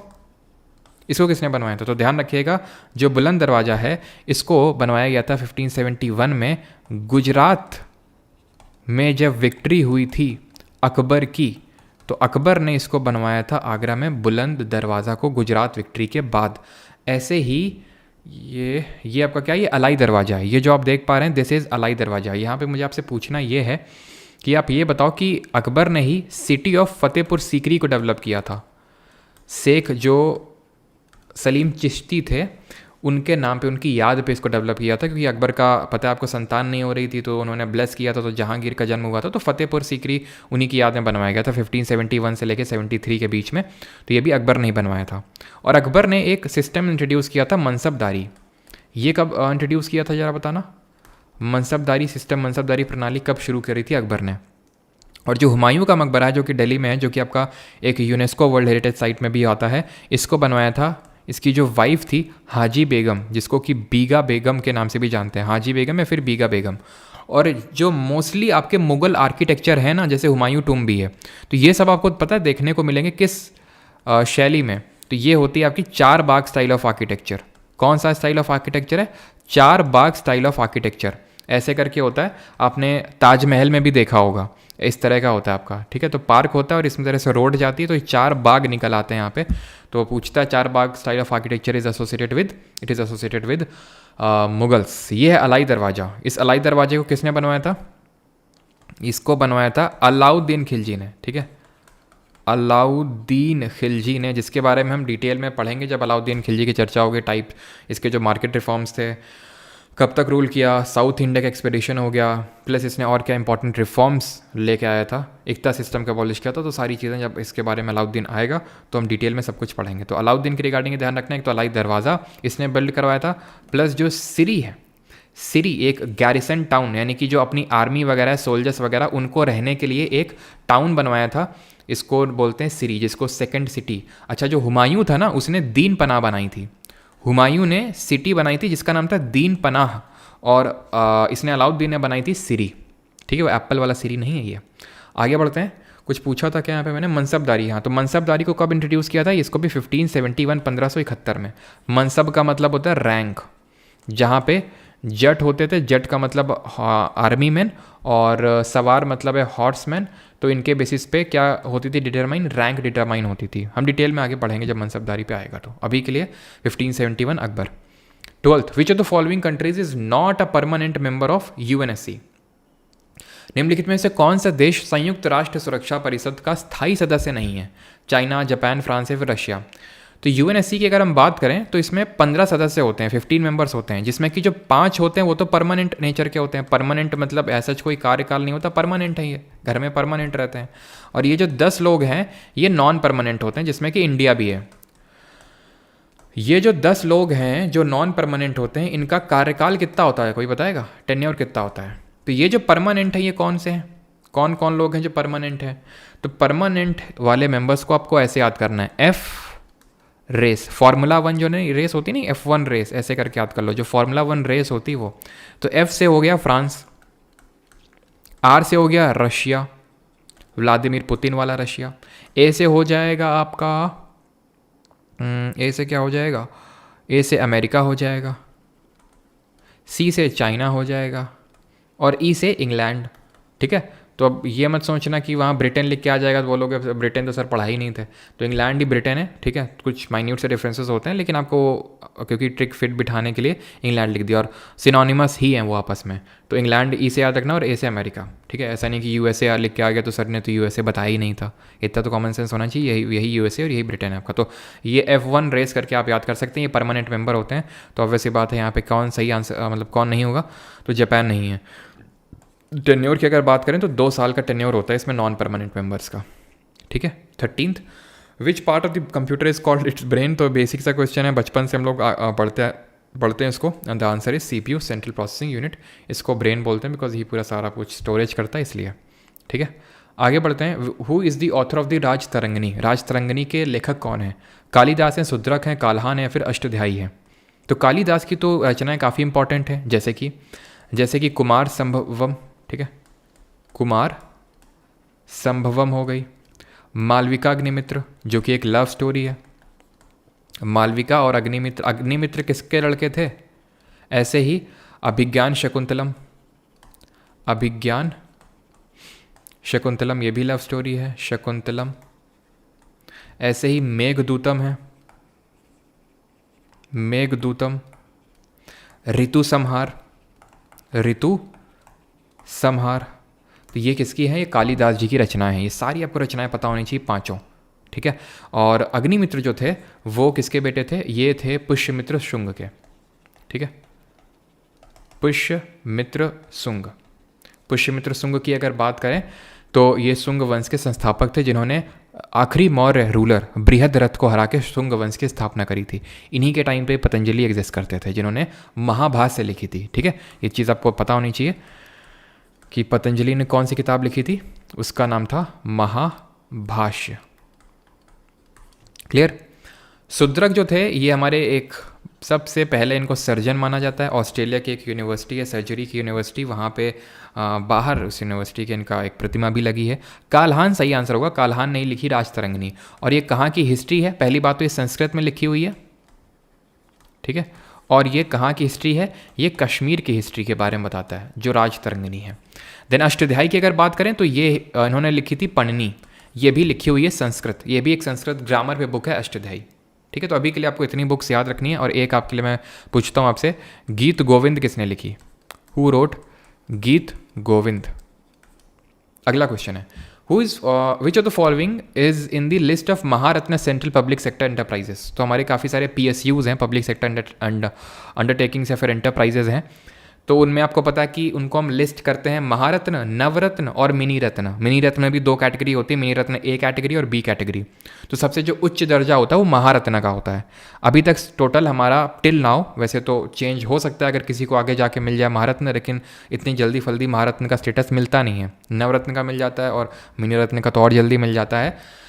लेकिन ये है हमारी 13 महारत्न कंपनीज, ठीक है। तो ये भेल है, BPCL, Coal India Limited, GAIL that is Gas Authority of India Limited, HPCL, और इसी से ही क्या एसोसिएटेड है? HVJ pipeline. जरा इसका फुल फॉर्म बताना, HVJ। इस HVJ में ये H का मतलब क्या, V का मतलब क्या, J का मतलब क्या है? जो गेल आपका स्टैब्लिश हुआ था, ठीक है, वो HVJ पाइपलाइन के ही मतलब जब वो डली थी तभी एक तरह से स्टैब्लिश हुआ था। तो यहाँ पे H का मतलब हो जाएगा आपका हजीरा, V का मतलब हो जाएगा विजयपुर और J से हो जाएगा जगदीशपुर। ये 1986 में पाइपलाइन जो है 1986 में ये स्टार्ट हुई थी। हजीरा, विजयपुर, जगदीशपुर, ये चीज़ आपको ध्यान रखनी है, ठीक है। और ये जो gas Authority of India limited है वो भी 1986 में ही इनकॉर्पोरेट हुआ था, बना था। हजीरा जो आपका गुजरात में पड़ता है, विजयपुर आपका मध्य प्रदेश में, और जगदीशपुर जो है ये UP में पड़ता है। IOCL हो गया, NTPC, ONGC, Steel Authority of India Limited, SAIL, Oil India Limited, Power Grid Corporation, Power Finance Corporation और रूरल इलेक्ट्रिफिकेशन कॉर्पोरेशन लिमिटेड। तो 13 आपके क्या हैं? महारत्न है। तो यहाँ पे पूछ रहा है सेंट्रल पब्लिक सेक्टर एंटरप्राइजेस, कोल इंडिया लिमिटेड है। ये कब स्टैब्लिश हुआ था? ये 1975 में, ध्यान रखना, 1975 में स्टैब्लिश हुआ था। अगला है हमारा question, what is Ubuntu? Ubuntu क्या है? ऑपरेटिंग सिस्टम है, सर्वर है, फायरफॉक्स है, या फिर वेब ब्राउजिंग है? उबंटू, तो उबंटू एक ऑपरेटिंग सिस्टम है। ऑप्शन नंबर A सही आंसर होगा। ऐसे ही हमारा ऑपरेटिंग, और ये जो ऑपरेटिंग सिस्टम उबंटू है ये लाइनेक्स पे काम करता है, ध्यान रखना। किस पे काम करता है? लाइनेक्स पे। ऐसे जैसे हमारा मैक OS है, ये सब क्या है? ये सब आपके ऑपरेटिंग सिस्टम है। अच्छा ये बताइए कि भारत का फर्स्ट सुपर कंप्यूटर, ये CBT 2 में क्वेश्चन पूछा गया है, ठीक है, first super computer of India. तो जैसे हमने आपको बताया, हम CBT 1 और 2 दोनों को साथ साथ कवर करते चलेंगे। First super computer of India, Bharat का पहला सुपर कंप्यूटर, और इंडिया में सुपर कंप्यूटर का फादर किसको बोलते हैं, पिता किसको बोलते हैं? तो सुपर कंप्यूटर ऑफ इंडिया पहला इंडिया का है परम 8000, ठीक है, परम 8000, और फादर हम बोलते हैं विजय भटकर जी को। पूरा नाम है Vijay Pandurang Bhatkar, in short Vijay P Bhatkar, ठीक है। इंडिया ने USA से सुपर कंप्यूटर मांगे थे, नहीं दिए थे। देन फिर उस समय राजीव गांधी थे हमारे प्राइम मिनिस्टर, तो उन्होंने इनको कार्यभार दिया था, तो इन्होंने विजय भटकर जी ने ही पूरा यहाँ पे डेवलप किया था, और USA से काफ़ी अच्छा, काफ़ी कम कॉस्ट में हमने इसको डेवलप किया था।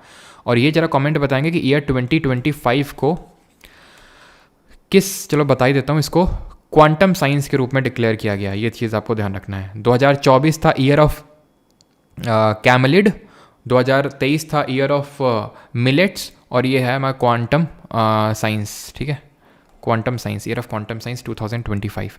Which of the following disease is caused by a virus, निम्नलिखित में से कौन सी बीमारी है जो वायरस की वजह से होती है? टाइफॉइड, प्लेग, कॉलरा या फिर चिकन पॉक्स। तो वायरस के बारे में पहली बात तो ये ध्यान रखना है, हाँ सही है सभी का, क्वांटम पूजा, जोया राजपूत, विकास, पवन, तरुण, इंस्पिरेशनल, रिया तिवारी, दैया जी। चलो, तो यहाँ पे वायरस जो होता है हमारा, इसका जो जेनेटिक मटेरियल होता है, जो जेनेटिक मटेरियल होता है इसका, वो या तो DNA का बना होता है या RNA का बना होता है। अगर RNA का बना होता है तो ऐसे वायरस को रेट्रो वायरस कहा जाता है। जैसे कि जो हमारा कोविड वायरस था, कोरोना वायरस, वो रेट्रो वायरस था, उसका जेनेटिक मटेरियल RNA का बना हुआ था। ये वायरस जो होता है, ये इसको हम नॉन लिविंग या फिर सेमी लिविंग कंसिडर करते हैं। सेमी लिविंग किस लिए कंसिडर करते हैं? क्योंकि ये जो वायरस होता है, ये जब बाहर होता है कहीं पे भी तो नॉन लिविंग की तरह बिहेव करता है। जैसे ही इसको एक होस्ट सेल मिल जाती है, जैसे कि हमने इनहेल किया, कोविड आ गया हमारे लंग्स पे, अब उसको एक होस्ट सेल मिल गया, वो लंग की सेल, वहाँ पे क्या है, ये फैलेगा, तो वहाँ ये लिविंग की तरह थोड़ा थोड़ा बिहेव करने लगता है, तो इसलिए सेमी लिविंग भी बोल देते हैं। अब यहाँ पे जितनी भी वायरल डिजीजेज है उनको याद कैसे रखना है, वो यहाँ पे मैं आपको बता देता हूँ। तो उसके लिए हमारी ट्रिक क्या होती है कि जो हमारे डॉक्टर मिश्रा जी हैं, कितने लोग हैं मिश्रा जी हैं, तो डॉक्टर जो मिश्रा जी हैं वो बेस्ट हैं, और वो कहाँ से बिलोंग करते हैं, वो हैं मध्य प्रदेश के। वैसे तो D से हो जाएगा डेंगू, जिसको हम डेंगू भी बोलते हैं, और आजकल डेंगू अब फैलना स्टार्ट होगा, तो बच के रहिएगा, ठीक है। ये आपके लिए एडवाइस नहीं, मेरे लिए भी, मैं खुद को भी एडवाइस दे रहा हूँ, क्योंकि होता ये है कि यही, अब जब पानी भराव हो गया, पानी भराव में वो डेंगू का लार्वा फैलेगा, और जब फैलेगा तो उससे क्या होगा, फिर दिन में ये काटेंगे। दिन में काटते हैं यूजुअली कौन से मच्छर होते हैं? जो डेंगू के वायरस को एक पर्सन से दूसरे पर्सन में इंजेक्ट करते हैं, ये होते हैं हमारे फीमेल एडीज एजिप्टी, जो चिकनगुनिया के लिए भी रिस्पॉन्सिबल होते हैं। मलेरिया के लिए कौन रिस्पॉन्सिबल होते हैं? ये दिन में काटते हैं, ठीक है, और काफ़ी भयंकर से प्लेटलेट डिक्रीज़ करवा देते हैं। और अगर डिक्रीज़ हो जाती हैं तो ध्यान रखिएगा, पपीते का पत्ते का जूस, अनार और गुड़, इनका सेवन करिएगा, काफ़ी जल्दी से प्लेटलेट बढ़ती है, ठीक है। किस चीज़ का? पपीते का पत्ते का जूस और अनार और गुड़ जो होता है, ठीक है, इसका सेवन करिएगा काफ़ी जल्दी से, क्योंकि जैसे मुझे एक बार हुआ था, तो मतलब ये काफ़ी हेल्प किया था। और ये कई, मतलब डॉक्टर कई बार नहीं बोलते हैं, नहीं इससे कोई फ़ायदा नहीं, लेकिन होता है, ठीक है। M से अगर बात करेंगे तो M से मीज़ल्स, जिसको हम खसरा के नाम से भी जानते हैं, ठीक है। और I से हो जाएगा आपका इन्फ्लुएंज़ा, इसको हम स्टार डिजीज़ के नाम से भी जानते हैं इन्फ्लुएंज़ा को। S से हो जाएगा आपका स्वाइन फ्लू, 2 S हैं, ये एक S है, और एक से S से स्वाइन फ्लू, और एक से स्मॉल पॉक्स हो जाएगा। H से हो जाएगा आपका हेपेटाइटिस, ठीक है। हेपेटाइटिस किस ऑर्गन को अफेक्ट करता है, हमारे बॉडी को किस ऑर्गन को अफेक्ट करता है? R की अगर बात करें तो R से यहाँ पे हो जाएगा रेबीज़। A से हो जाएगा एड्स किस वायरस की वजह से होता है? B से हो जाएगा यहाँ पे क्या, B से हो जाएगा बर्ड फ्लू का कौन सा वायरस होता है? तो बर्ड फ्लू का वायरस होता है आपका H5N1, ठीक है, H5N1 होता है। वहीं स्वाइन फ्लू की बात करेंगे तो H1N1 होता है इसका। E से हो जाएगा एंसेफेलाइटिस, और S से यहाँ पे स्वाइन फ्लू हो गया तो स्मॉल पॉक्स कर लो। और इसकी सबसे पहले वैक्सीन किसने बनाई थी, ज़रा बताएंगे? जो हमारा स्मॉल पॉक्स है इसकी वैक्सीन। T से हो जाएगा क्या? टी से हो जाएगा कुछ नहीं था, ये मत कर देना कुछ टाइफाइड वगैरह। टाइफाइड हो गया, टीबी हो गया, टेटनस हो गया, जो सब टी से ही स्टार्ट होते हैं, टाइफाइड, टेटनस, टीबी, ये बैक्टीरिया की वजह से होने वाले डिजीजेज हैं, वायरस की वजह से नहीं।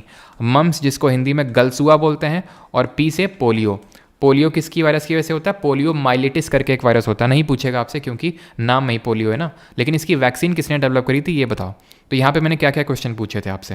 हेपेटाइटिस किसको अफेक्ट करता है? लिवर को अफेक्ट करता है। और अभी इंडिया ने हेपेटाइटिस, इसमें हेपेटाइटिस ए होता है, बी होता है, सी होता है। ये किस बेसिस पे होता है ए बी सी? कि ये किस मतलब कैसे ट्रांसमिट हो रहा है, एक से दूसरे में पर्सन में जा रहा है, किस मोड ऑफ ट्रांसमिशन क्या है, तो उस बेसिस पे इसको ए बी सी डी ऐसे बोलते हैं। और अभी इसकी हमने इंडिया में इंडिजिनस वैक्सीन बनाई है, यानी कि इंडिया में ही स्वदेशी निर्मित है, हैवी श्योर जिसका नाम है। Ads acquired immuno deficiency syndrome, ये होता है HIV वायरस की वजह से, ह्यूमन इम्यूनो डिफिशियंसी वायरस की वजह से, human immunodeficiency virus. AIDS day हम मनाते हैं 1 दिसंबर को। इसके लिए टेस्ट होता है एलिसा टेस्ट। एलिसा का फुल फॉर्म क्या होता है? इम्यूनो लिंक्ड, ठीक है, सॉरी, अरे ई का मतलब क्या होता है इसका? लिंक्ड इम्यूनो सॉर्बेंट एसे। ई का क्या होता है? ई का क्या होता है? दिमाग से जा रहा है एकदम से, ये तो हो जाएगा आपका लिंक्ड इम्यूनो सॉर्बेंट एसे। एलिसा का एकदम से जा रहा है। चलो जल्दी से बताओ क्या होगा? हाँ, एंजाइम होगा, ठीक है, एंजाइम लिंक्ड इम्यूनो सॉर्बेंट एसे। क्लियर? यहाँ पे मैंने क्या कुछ पूछा था? स्मॉल पॉक्स की वैक्सीन, तो ये एडवर्ड जेनर। पोलियो की अगर बात करेंगे तो जोनास साक, ठीक है, ये वैक्सीन डेवलप करी थी इन्होंने। और ये जो ध्यान रखना, ठीक है, तो यहाँ पे सही आंसर क्या होगा? इस कॉज पाइया, तो ये टाइफाइड, टेटनस और टीबी तो बैक्टीरिया की वजह से होती है, ये भी बैक्टीरिया की वजह से। विब्रियो कॉलरे करके बैक्टीरिया होता है, वो भी bacteria. Answer option number D. Chicken pox, small pox, ये सब इसी की वजह से होते हैं, virus. 18th, which of the following countries is not a member of BIMSTEC? तो यहाँ पे आप देख रहे हैं जो हमारी इंपॉर्टेंट ऑर्गेनाइजेशन है, बीमस्टेक, सार्क, ये सब आपको अच्छे से देख के जाने, बिकॉज इन पे क्वेश्चंस आ रहे हैं, बन रहे हैं। पहली बात तो बीमस्टेक का फुल फॉर्म क्या होता है? तो बीमस्टेक का फुल फॉर्म होता है Bay of Bengal initiative for multi sectoral technical and economic cooperation. Establish होता है ये 1997 में, 1997 में। और इसका सेक्रेटेरिएट कहाँ पे है? सेक्रेटेरिएट है इसका ढाका, बांग्लादेश में। ढाका, बांग्लादेश में। ये इसके मेंबर कंट्रीज़ हैं, आप देख सकते हैं जो यहाँ पे लिखे हुए हैं। लेकिन हमें याद कैसे रहेंगे? ये याद बड़ी आसानी से रहेंगे आपको। ये बी से बांग्लादेश कर लो, आई से इंडिया कर लो, ठीक है, यहाँ पे मैं अलग से ऐसे लिख देता हूँ, बीमस्टेक, ठीक है। तो बी से बांग्लादेश कर लो, आई से इंडिया कर लो, एम से म्यांमार कर लो, एस से कर लो श्रीलंका, ठीक है, और टी से कर लो थाईलैंड। बच गए सिर्फ 2 और कंट्रीज़। ई ऐसे कर लो, बीम से हो गया। ई सी से कुछ नहीं है, ई सी की जगह NP कर लो, NB कर लो, नेपाल और भूटान, 2 हमारे नेबरिंग कंट्रीज़। तो ये ऐसे करके याद हो जाएगा आपको। तो यहाँ पे पूछ रहा है नॉट अ कंट्री, तो मालदीव्स नहीं है यहाँ पे। एम से म्यांमार है, मालदीव्स नहीं है। मालदीव्स यहाँ पड़ता है ये, जहाँ का प्रेसिडेंट कौन है? मोहम्मद मुइज़्ज़ू है ना, जो चाइना, प्रो चाइना टाइप है। यहाँ की कैपिटल क्या है? माले है, ठीक है।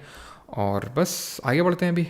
तो ये चीज़ आपको ध्यान रखना है, ये सारे कंट्रीज़ हैं। ऐसे ही सार्क की जब हम बात करते हैं तो सार्क के बारे में देख लेते हैं। सार्क का भी इंडिया मेंबर है। इंडिया आसियान का मेंबर नहीं है, ध्यान रखना, जो association of south east Asian Nations है, इंडिया इसका मेंबर नहीं है। इंडिया सार्क का मेंबर है। सार्क जरा बताएंगे कि कहाँ पे और कब स्टैब्लिश हुआ था, इसका हेडक्वार्टर कहाँ पे लोकेटेड है, इसकी मेंबर कंट्रीज कौन सी हैं। तो सार्क का मतलब है साउथ एशियन, ये देखिए, south Asian association for regional cooperation. तो साउथ एशिया के जो कंट्रीज़ हैं कौन कौन से, जैसे कि हमारा इंडिया हो जाएगा, पाकिस्तान हो गया, अफ़गानिस्तान हो गया, बांग्लादेश हो गया, ठीक है, और नेपाल और भूटान तो दोनों होंगे ही है, ठीक है, नेपाल और भूटान। इसमें है आपका मालदीव्स और श्रीलंका हो गया। इसमें मालदीव से म्यांमार नहीं है इसमें, ठीक है, और श्रीलंका हो गया। तो सार्क की अगर बात करें तो ये इस्टेब्लिश होता है 1985, 1985 में। और इसका हेड कहाँ पे इस्टेब्लिश होता है? ये इस्टेब्लिश होता है ढाका, बांग्लादेश में। ढाका, बांग्लादेश में ये बनता तो है, लेकिन हेडक्वार्टर इसका कहाँ पे है? हेडक्वार्टर है काठमांडू, नेपाल में। होमवर्क है आपका कि आसियान का हेडक्वार्टर आपको बताना है कहाँ पे लोकेटेड है। इंडिया इसका मेंबर नहीं है। आगे बढ़ते हैं। Which of the following is called as national income? निम्नलिखित में से किसे राष्ट्रीय आय कहा जाता है? तो राष्ट्रीय आय का कॉन्सेप्ट जब हम समझते हैं तो पहली बात तो जो नेशनल इनकम होता है ये एक मैक्रो इकोनॉमिक कॉन्सेप्ट है। आई थिंक दिख नहीं रहा होगा यहाँ पे। चलो, तो ये एक कैसा कॉन्सेप्ट है? मैक्रो इकोनॉमिक कॉन्सेप्ट है। मैक्रो इकोनॉमिक का मतलब होता है समष्टि अर्थशास्त्र का कॉन्सेप्ट है। दो, आपको पता है इकोनॉमिक्स दो पार्ट में डिवाइड करते हैं, माइक्रो यानी कि सूक्ष्म अर्थशास्त्र और मैक्रो यानी कि समष्टि। तो इस समष्टि अर्थशास्त्र का पार्ट है मैक्रो इकोनॉमिक्स का। अब नेशनल इनकम पे थोड़ा सा फोकस करते हैं। तो ये जीडीपी, जीएनपी, एनएनपी, एनडीपी सब क्या चीज़ें होती हैं वो थोड़ा सा समझ लेते हैं। आप में से काफ़ी लोगों को पता होगा जो लोग पहले पढ़ चुके हैं मुझसे। तो ये मान लेते हैं हमारा इंडिया है, ठीक है। अब इंडिया के अंदर कितना वैल्यू, ठीक है, कितना वैल्यू का गुड्स यानी सामान और सर्विसेज। सामान का मतलब है जिसको हम टच कर सकते हैं, छू सकते हैं। टेबल बन रही, कंप्यूटर बन रहा है, एसी बन रहा है, दीवार, मतलब ठीक है, जो भी चीज़ को आप छू सकते हो। बाइक बन रही है, कार बन रही है, तो ये सब जो भी चीज़ बन रही है, खाने की चीज़ हो गई, तो उनको गुड्स बोलते हैं। सर्विसेज जैसे मैं आपको पढ़ा रहा हूँ, बैंकिंग आप सर्विसेज मिलती हैं, ठीक है, ट्रांसपोर्ट सर्विसेज मिलती हैं, तो उनको हम सर्विसेज बोलते हैं। तो कितने वैल्यू का यानी कि final value of goods and services, इसको बोलते हैं जीडीपी, सकल घरेलू उत्पाद, ग्रॉस डोमेस्टिक प्रोडक्ट बोलते हैं किसी कंट्री का। कि विद इन दी टेरिटरी, यानी एक टेरिटरी, जैसे भारत का ये टेरिटरी है, ठीक है, भारत का ये टेरिटरी है, तो इसके अंदर कितने वैल्यू का गुड्स और सर्विस प्रोड्यूस हो रहा है, चाहे वो कोई भी कर रहा हो, चाहे वो भारतीय कर रहा हो या फिर कोई विदेशी जो यहाँ रह रहा है वो कर रहा हो, ठीक है, इसको जीडीपी बोलते हैं। अब लेकिन अगर हम सिर्फ ले लें नेशनल्स को कि यहाँ पे भारतीय कितना कर रहे हैं, इस पूरी दुनिया में कितने, मतलब जो भारतीय लोग हैं वो कितना वैल्यू का गुड्स और सर्विस प्रोड्यूस कर रहे हैं जो भारतीय हैं, मतलब भारत का एग्जांपल ले रहा हूँ, सिर्फ भारतीय बोल रहा हूँ, किसी कंट्री के लिए भी आप इसको ले सकते हैं। तो उस कंट्री के नेशनल्स, जैसे इंडिया के केस में कितने भारतीय चाहे कहीं पे भी रह रहे हो, वो कितने वैल्यू का गुड्स और सर्विस प्रोड्यूस कर रहे हैं, उसको हम बोलते हैं ग्रॉस नेशनल प्रोडक्ट, जीएनपी। समझ आ गया आपको ये जीडीपी और जीएनपी में क्या डिफरेंस होता है? अब ये एन कहाँ से आ जाता है, एनडीपी और एनएनपी? तो कुछ नहीं, जब हम जो ग्रॉस होता है उसमें डेप्रीसिएशन यानी मूल्यह्रास को घटा देते हैं। डेप्रीसिएशन क्या होता है? तो जो हमारे कैपिटल गुड होते हैं, कैपिटल गुड क्या होता है? पूंजीगत जो हमारे सामान होते हैं जो हमारी कंपनियां इस्तेमाल करती हैं। जैसे मान लो एक बिस्किट फैक्ट्री है, तो बिस्किट बनाने के लिए कोई मशीन ले रखी होगी ना, तो जब बिस्किट बना रहे होंगे तो उसकी भी वैल्यू घट रही होगी, तो उसकी उसी जो वैल्यू, जिस दर से उसकी वैल्यू घट रही है उसी को डेप्रीसिएशन या मूल्यह्रास बोलते हैं। तो जब ग्रॉस में डेप्रीसिएशन घटा देते हैं तो नेट मिल जाता है हमें ये। तो जैसे अगर हम जीडीपी में डेप्रीसिएशन को घटा देंगे तो हमें क्या मिल जाएगा, एनडीपी मिल जाएगा, नेट डोमेस्टिक प्रोडक्ट। ऐसे ही अगर हम जीएनपी में ग्रॉस नेशनल प्रोडक्ट में डेप्रीसिएशन घटा देंगे तो हमें एनएनपी मिल जाएगा। समझ आती है बात? ठीक है, तो ये चीज़ें होती हैं, ये होती हैं सारी चीज़ें मार्केट प्राइस पे। ऐसे ही फैक्टर कॉस्ट पे होती हैं। मार्केट प्राइस और फैक्टर कॉस्ट में क्या अंतर होता है? मार्केट प्राइस का मतलब ये होता है कि वो चीज़ मार्केट में कितने की मिल रही है, और फैक्टर कॉस्ट का मतलब ये होता है कि उसको बनाने में आई लागत। जैसे मान लो ये फैक्ट्री है, ठीक है, तो फैक्ट्री कोई रेंट पे कर रही होगी, ठीक है, फैक्ट्री वेजेस जो चला रहा है फैक्ट्री को वो मजदूरों को वेज दे रही होगी, ठीक है, उसने हो सकता है कुछ पूंजी लिया होगा, जो फैक्ट्री चला रहा है तो उसने कुछ बैंक से लोन लिया होगा, तो मान लेते हैं उसमें वो ब्याज भर रहा है, उसको इंटरेस्ट रेट बोल देते हैं, और उसका प्रॉफिट हो गया, किसका? मुनाफा भी तो कमाएगा जो फैक्ट्री चला रहा है। तो इनको हम बोलते हैं, इन चारों चीज़ों को फैक्टर्स ऑफ प्रोडक्शन। क्या बोलते हैं इनको? फैक्टर्स ऑफ प्रोडक्शन के नाम से जाना जाता है, ठीक है। तो ये सब को मिला लेंगे तो इसको फैक्टर कॉस्ट बोलते हैं हम। लेकिन अब जब मार्केट में उतरेगा तो गवर्नमेंट उस पर टैक्स लगाएगी, उसमें दुकानदार अपना प्रॉफिट कमाएगा, तो ये सारे पे जब उतरता है यूज़र को कितने प्राइस से मिलता है, जो कंज्यूमर है उसको मार्केट प्राइस बोलते हैं। समझ आती है इतनी बात? तो जो एनएनपी एट फैक्टर कॉस्ट होता है इसको हम राष्ट्रीय आय बोलते हैं, नेशनल इनकम बोलते हैं। अब एक सवाल आपके दिमाग में आएगा कि मार्केट प्राइस से हम फैक्टर कॉस्ट पे कैसे जाते हैं, कि फैक्टर कॉस्ट कैसे निकाला जाता है? तो फैक्टर कॉस्ट ऐसे निकाला जाता है, चलो मैं आपको अभी बता देता हूँ कि जब भी जैसे हमें फैक्टर कॉस्ट निकालना है तो मार्केट प्राइस वाले चीज़ में हमें नेट इनडायरेक्ट टैक्स घटा देना होता है। क्या घटा देना होता है? Net indirect tax. थोड़ा सा बड़ा कॉन्सेप्ट है, इकोनॉमिक्स का कॉन्सेप्ट है, समझना पड़ेगा, बिकॉज इकोनॉमिक्स से क्वेश्चन जैसे एसएससी में रखे गए हैं वैसे यहाँ पे भी रखे जाएंगे, एनटीपीसी में भी, ध्यान रखिएगा इस चीज़ को, पक्का रखे जाएंगे इकोनॉमिक्स में क्वेश्चन, और जो लोग इकोनॉमिक्स कवर करके नहीं जाएंगे वो झेलने वाले हैं, सिंपल सा, ठीक है। नहीं समझ में आती, समझना पड़ेगा, यू हैव नो ऑल्टरनेटिव। अगर बहुत ज़्यादा दिक्कत होती तो इकोनॉमिक्स का मैंने वन शॉट ले रखा है, कुछ ही दिन पहले लिया था, ठीक है। कुछ ऐसे 3.5-4 घंटे के बीच का है, 3.5 घंटे का, आई थिंक 3.5 घंटे का है, तो उसको एक बार देख लीजिएगा। एक और लिया था उससे पहले, काफ़ी 5-6 महीने पहले, वो 4 घंटे का, तो वो मत देखना, अभी 3.5 घंटे वाला देख सकते हो।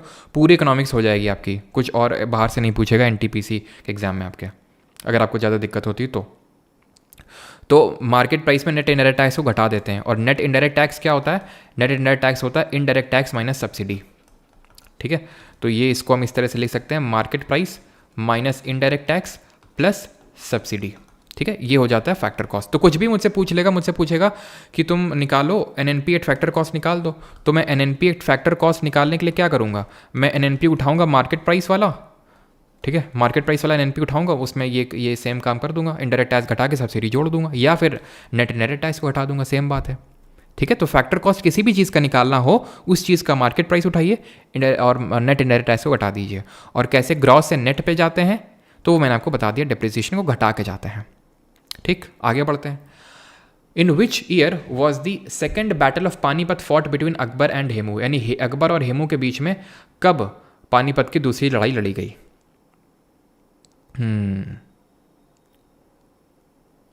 सर सुपर चैट नहीं देखी, 1 मिलियन पे फेस रिवील होना चाहिए। अच्छा, सुपर चैट आई क्या किसी की?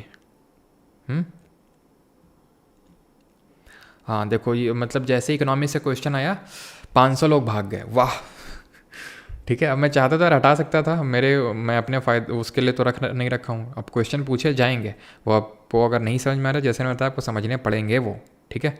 हाँ जी, इनडायरेक्ट टैक्स ये बता दीजिए। अब सारा कुछ आज ही के लेक्चर में थोड़ी ना बता देंगे लावण्य जी, आगे भी तो लेक्चर्स होंगे तो उनमें देखेंगे। In which year was the second battle of Panipat fought between Akbar और हेमू? तो यहाँ पे 1526 की अगर हम बात करें, चलो 1576 की सबसे पहले ऑप्शन है, इसी की बात कर लेते हैं। तो यहाँ पे हल्दी घाटी का युद्ध लड़ा गया था, जिसको हम बोलते हैं बैटल ऑफ हल्दी घाटी। ये किसके बीच में लड़ा गया था? ये लड़ा गया था महाराणा प्रताप, ठीक है। महाराणा प्रताप थे जो सिसोदिया राजपूत वंश के रूलर थे, मेवाड़ के राजा थे, वर्सेस अकबर की फोर्सेस। अकबर की फोर्सेस को कौन लीड कर रहा था, ये बताएगा? अकबर की फोर्सेस को कौन लीड कर रहा था? तो ये फोर्सेस को लीड कर रहा था राजा मान सिंह प्रथम, राजा मान सिंह फर्स्ट। कहाँ के रूलर थे? अम्बेर के, अम्बेर के राजा थे राजा मान सिंह प्रथम, ये लीड कर रहे थे। 1526 में हुआ था first battle of Panipat. Panipat की पहली लड़ाई हुई थी, फर्स्ट बैटल ऑफ पानीपत। और ये किसके बीच में हुई थी? ये हुई थी बाबर और इब्राहिम लोदी के बीच में। ये इसलिए बहुत इंपॉर्टेंट था बैटल, क्योंकि यहाँ पे बाबर की जीत हुई थी, इब्राहिम लोदी की हार हुई थी, और इसके बाद बाबर ने यहाँ पे मुगल वंश की स्थापना कर डाली थी, यानी मुगल डायनेस्टी की इस्टेब्लिशमेंट कर दी थी, ठीक है। और यहाँ से दिल्ली सल्तनत को पूरी तरह से ख़त्म कर दिया था। 1556 सही आंसर होगा, 1556। इसमें अकबर की फोर्सेस को कौन लीड कर रहा था इस बैटल में? इसमें लीड कर रहा था बैरम खान, जो इसका संरक्षक था, कंजर्वेटर था किसका? अकबर का, बैरम खान। और हेमचंद्र विक्रमादित्य, जो अफगानी फोर्सेस को एक तरह से लीड कर रहे थे। क्लियर है? 1555 में डेथ हुई थी हुमायूं की, और उसके बाद अकबर आया था। अकबर की एज कितनी थी इस समय? अकबर की एज थी 13 साल, तो इसीलिए 13 साल में तो क्या ही वो बैटल को लीड करता, तो बैरम खान लीड कर रहा था, ठीक है। और अकबर का ओरिजिनल नेम क्या था? जलालुद्दीन मोहम्मद अकबर इसका ओरिजिनल नेम था। और थर्ड बैटल ऑफ पानीपत बता दीजिए, ठीक है। थर्ड बैटल ऑफ पानीपत ये कब हुआ था? तीसरा पानीपत का युद्ध, तो ये हुआ था 1761 में। और ये किसके बीच में हुआ था? ये हुआ था Maratha forces versus Afghan forces. और अफगान फोर्सेस को कौन लीड कर रहा था? अफगान फोर्सेस की विक्ट्री हुई थी, इसमें जीत अफगान फोर्सेस की हुई थी, और ये अफगान फोर्सेस को लीड कर रहा था अहमद शाह अब्दाली, ठीक है, अहमद शाह अब्दाली। अगला सवाल है, where is the headquarter of ICJ, that is International Court of Justice का हेडक्वार्टर कहाँ पे, अंतर्राष्ट्रीय न्यायालय का मुख्यालय कहाँ पर स्थित है? पेरिस, हेग, न्यूयॉर्क या फिर जिनेवा? सर ये सीरीज़ रेलवे SI के लिए भी सफिशिएंट होगी, बिल्कुल अक्षय त्यागी, उसके लिए भी सफिशिएंट होगी ये, ठीक है। तो यहाँ पे अगर हम बात करें कहाँ पे होगा? हेग नीदरलैंड में। पेरिस में किसका हेडक्वार्टर है? तो ये यूनेस्को, ठीक है। न्यूयॉर्क में किसका हेडक्वार्टर है? तो ये यूनिसेफ का है। जिनेवा में किसका है? जिनेवा स्विट्ज़रलैंड में, तो ये आपका WHO। WTO, ILO, WMO, OOO, World Health Organization, World Trade Organization, International Labour Organization, World Meteorological Organization, सब जेनेवा स्विट्ज़रलैंड में है। और आप बताना, IMF, इंटरनेशनल मॉनेटरी फंड हो गया, एंड वर्ल्ड बैंक हो गया। इन दोनों के हेडक्वार्टर्स कहाँ पे लोकेटेड हैं? तो ये दोनों के हेडक्वार्टर्स लोकेटेड हैं वॉशिंगटन DC में। और ये दोनों जो हैं बने थे कब? ये दोनों बने थे 1944 में, जो हुई थी Bretton Woods conference. Bretton Woods conference, इसमें बने थे 1944 में। हेडक्वार्टर हैं वॉशिंगटन DC में। और वर्ल्ड बैंक को पहले ध्यान रखना IBRD के नाम से जानते थे, international bank for reconstruction and development के नाम से जानते थे इसको। ठीक, आगे बढ़ते हैं। और एक चीज़, इंटरपोल का हेडक्वार्टर कहाँ पे? इंटरपोल का मतलब है इंटरनेशनल पुलिस। इसका हेडक्वार्टर कहाँ पे है? फ्रांस में ही है, लेकिन फ्रांस की कौन सी जगह में है? पेरिस मत लिखना, L से नाम शुरू होता है उस जगह का। What is the maximum strength of the members of the Lok Sabha के सदस्यों की अधिकतम संख्या कितनी है? ऑप्शंस आपके सामने हैं। पहली बात इसका आंसर कर लेते हैं। तो लियोन फ्रांस में इसका हेडक्वार्टर है। तो लोकसभा की जब हम बात करते हैं तो ज़रा बताइए इसका अनुच्छेद कौन सा है, आर्टिकल कौन सा है? और लोकसभा को और हम किस नाम से जानते हैं? यहाँ पे जो इलेक्शन होता है वो किस प्रणाली में इलेक्शन होता है, और उसको हमने किस कंट्री से बोरो किया है? तो आर्टिकल की जब हम बात करते हैं तो 79 बात करता है पार्लियामेंट की, 80 बात करता है राज्यसभा की, और 81 जो है वो बात करता है लोकसभा के कॉम्पोजिशन की। इसको हम लोअर हाउस या फिर और हाउस ऑफ पीपल के नाम से जानते हैं। हाउस ऑफ पीपल, निचला सदन या फिर लोगों का सदन।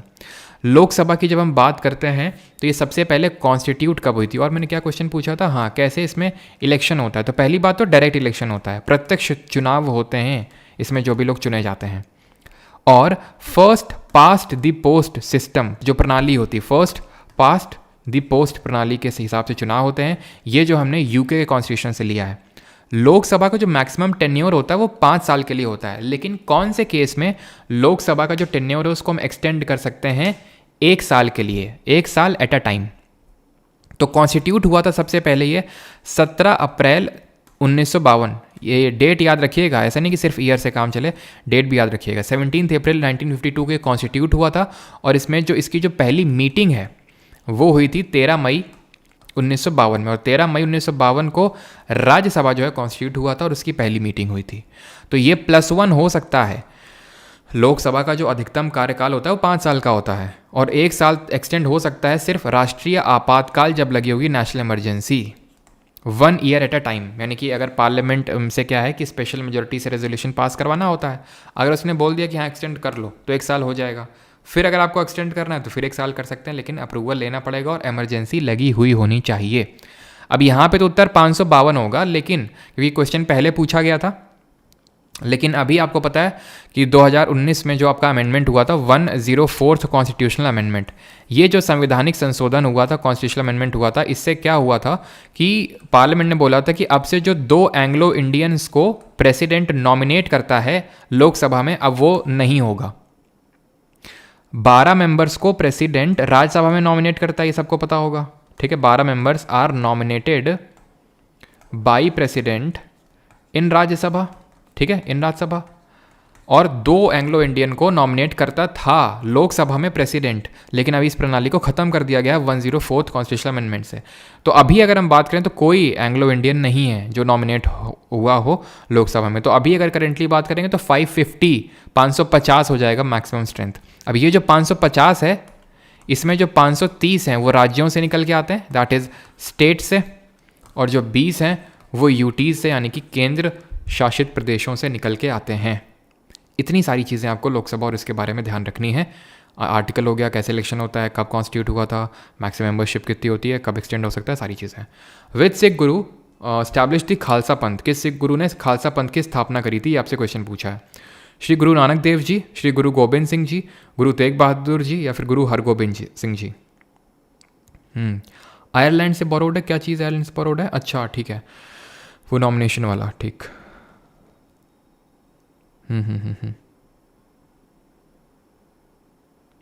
गवर्नर 6 करता नहीं भैया आस्तिक जी, गवर्नर 6 नहीं करता है लेजिस्लेटिव काउंसिल में, गवर्नर 1/6 करता है।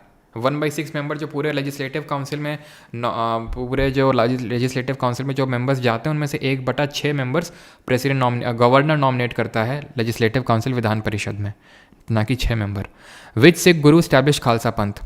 तो गुरु नानक देव जी पहले सिख गुरु थे, ये ध्यान रखना है। इनकी जन्म दिवस पे हम एक फेस्टिवल मनाते हैं जिसको बोलते हैं गुरपूरब। ये अभी सवाल एसएससी में बना है, ठीक है, गुरपूरब बोलते हैं इसको। गुरु गोबिंद सिंह जी थे वो 10th और लास्ट सिख गुरु थे। इन्होंने खालसा पंथ की स्थापना करी थी और इस स्थापना जो 1699 में स्थापना करी गई थी 1699 में, इस दिन हम कौन सा फेस्टिवल मनाते हैं, या फिर मोस्टली जो हमारी सिख कम्युनिटी है वो फेस्टिवल मनाती है। गुरु तेग बहादुर जी 9th सिख गुरु थे। इनको किसने मरवाया था? पगलैट औरंगजेब ने, इसने मरवाया था औरंगजेब ने, ठीक है, क्योंकि ये जबरन जो धर्म परिवर्तन ये करवा रहा था, खासकर जो कश्मीरी पंडित थे उनका, तो वो अपोज कर रहे थे ये, और ये औरंगजेब बोल रहा था कि तुम भी मुस्लिम मतलब इस्लाम धर्म को अपना लो, तो उस चीज़ को उन्होंने रेजिस्ट किया था, तो इसलिए औरंगजेब ने सिर कटवा दिया था इनका। गुरु हरगोविंद जी की अगर बात करेंगे तो 6th सिख गुरु थे और इन्होंने अकाल तख्त की स्थापना करी थी। ऐसे ही एक और सिख गुरु थे जिनकी हत्या करवा दी थी जहांगीर ने। उसका नाम पता है आपको? मतलब उनका नाम पता है जिसकी हत्या इस जहांगीर ने करवाई थी। खालसा पंथ की अगर हम बात करेंगे तो ये एक वॉरियर क्लास है जिस दिन हम क्या मनाते हैं? बैसाखी, ठीक है, 13 अप्रैल 1919 याद करो, है ना, जलियांवाला बाग हत्याकांड, तो बैसाखी का दिन था वो। और गुरु अर्जन देव जी की हत्या करवाई थी। गुरु अर्जन देव जी की हत्या करवाई थी किसने? ये करवाई थी जहांगीर ने। क्यों? क्योंकि जहांगीर के खिलाफ इसी का लड़का उतर गया था जिसका नाम खुसरो था, उसको शरण दे दी थी गुरु अर्जन देव जी ने।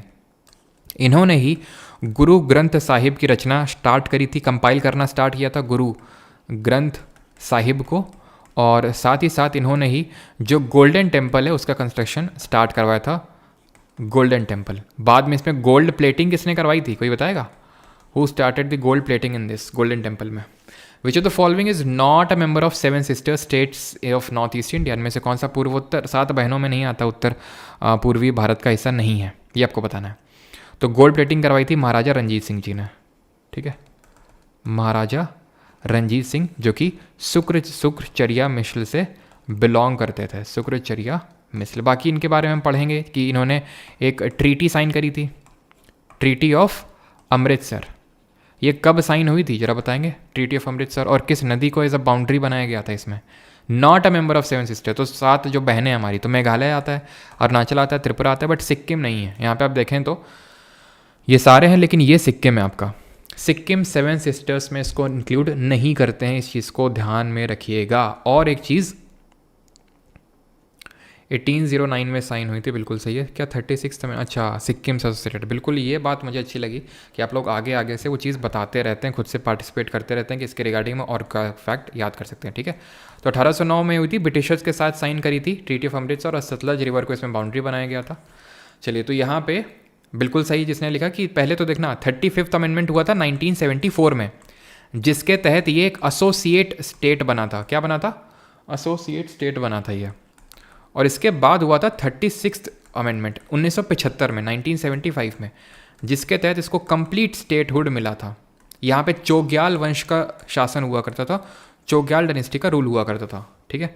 तो ये हमारा उसमें नहीं है, ये ध्यान रखना। अरुणा मामी, ये ऑर्डर ध्यान रखना, जो म्यांमार के साथ बाउंड्री शेयर करते हैं, ऑर्डर याद रखना, पहले अरु, देन ना से नागालैंड, मा से मणिपुर और मी से मिजोरम। अरुणा मामी ध्यान रखना ये ऑर्डर।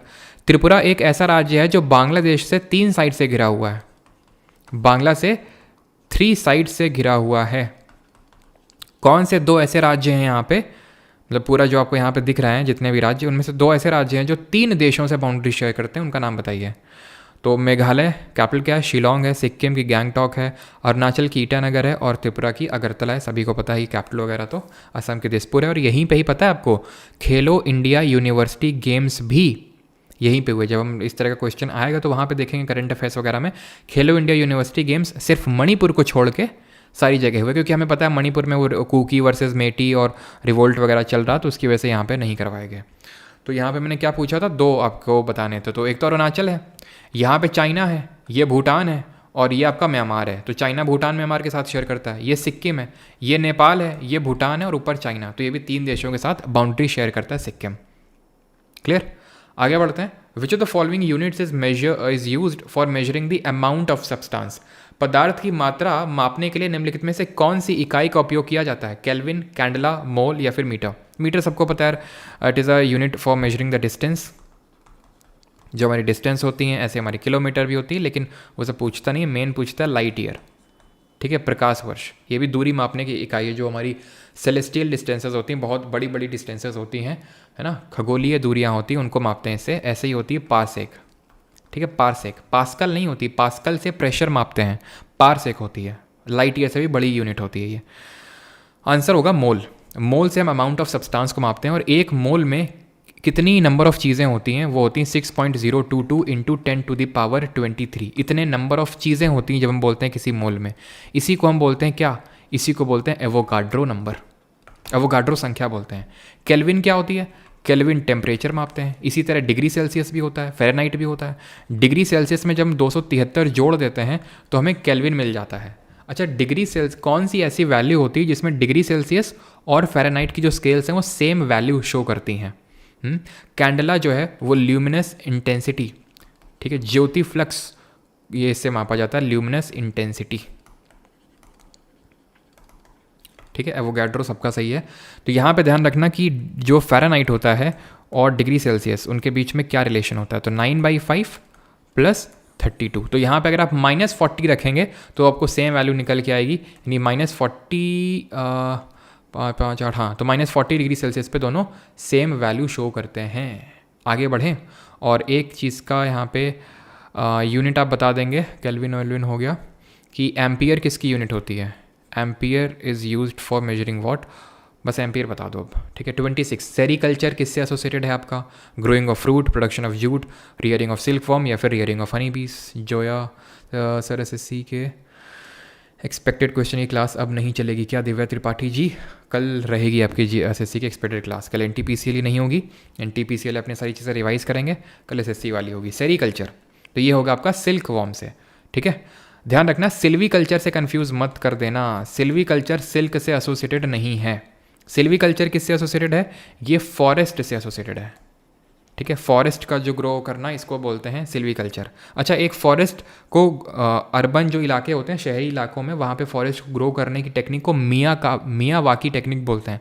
अगर कभी पूछ ले मियावाकी किससे संबंधित है, तो फॉरेस्ट से। हनी बीज, इसको बोलते हैं एपीकल्चर, एपीकल्चर।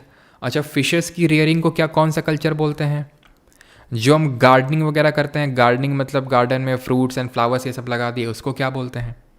तो फिशेस को बोलते हैं पिसी कल्चर, है ना, पिसी कल्चर। और गार्डनिंग को बोलते हैं हॉर्टिकल्चर, हॉर्टिकल्चर, ये ध्यान रखना है आपको। और हॉर्टिकल्चर को ही हम बोलते हैं गोल्डन रेवोल्यूशन, ठीक है, गोल्डन रेवोल्यूशन। जो जूट होता है इसको क्या बोलते हैं?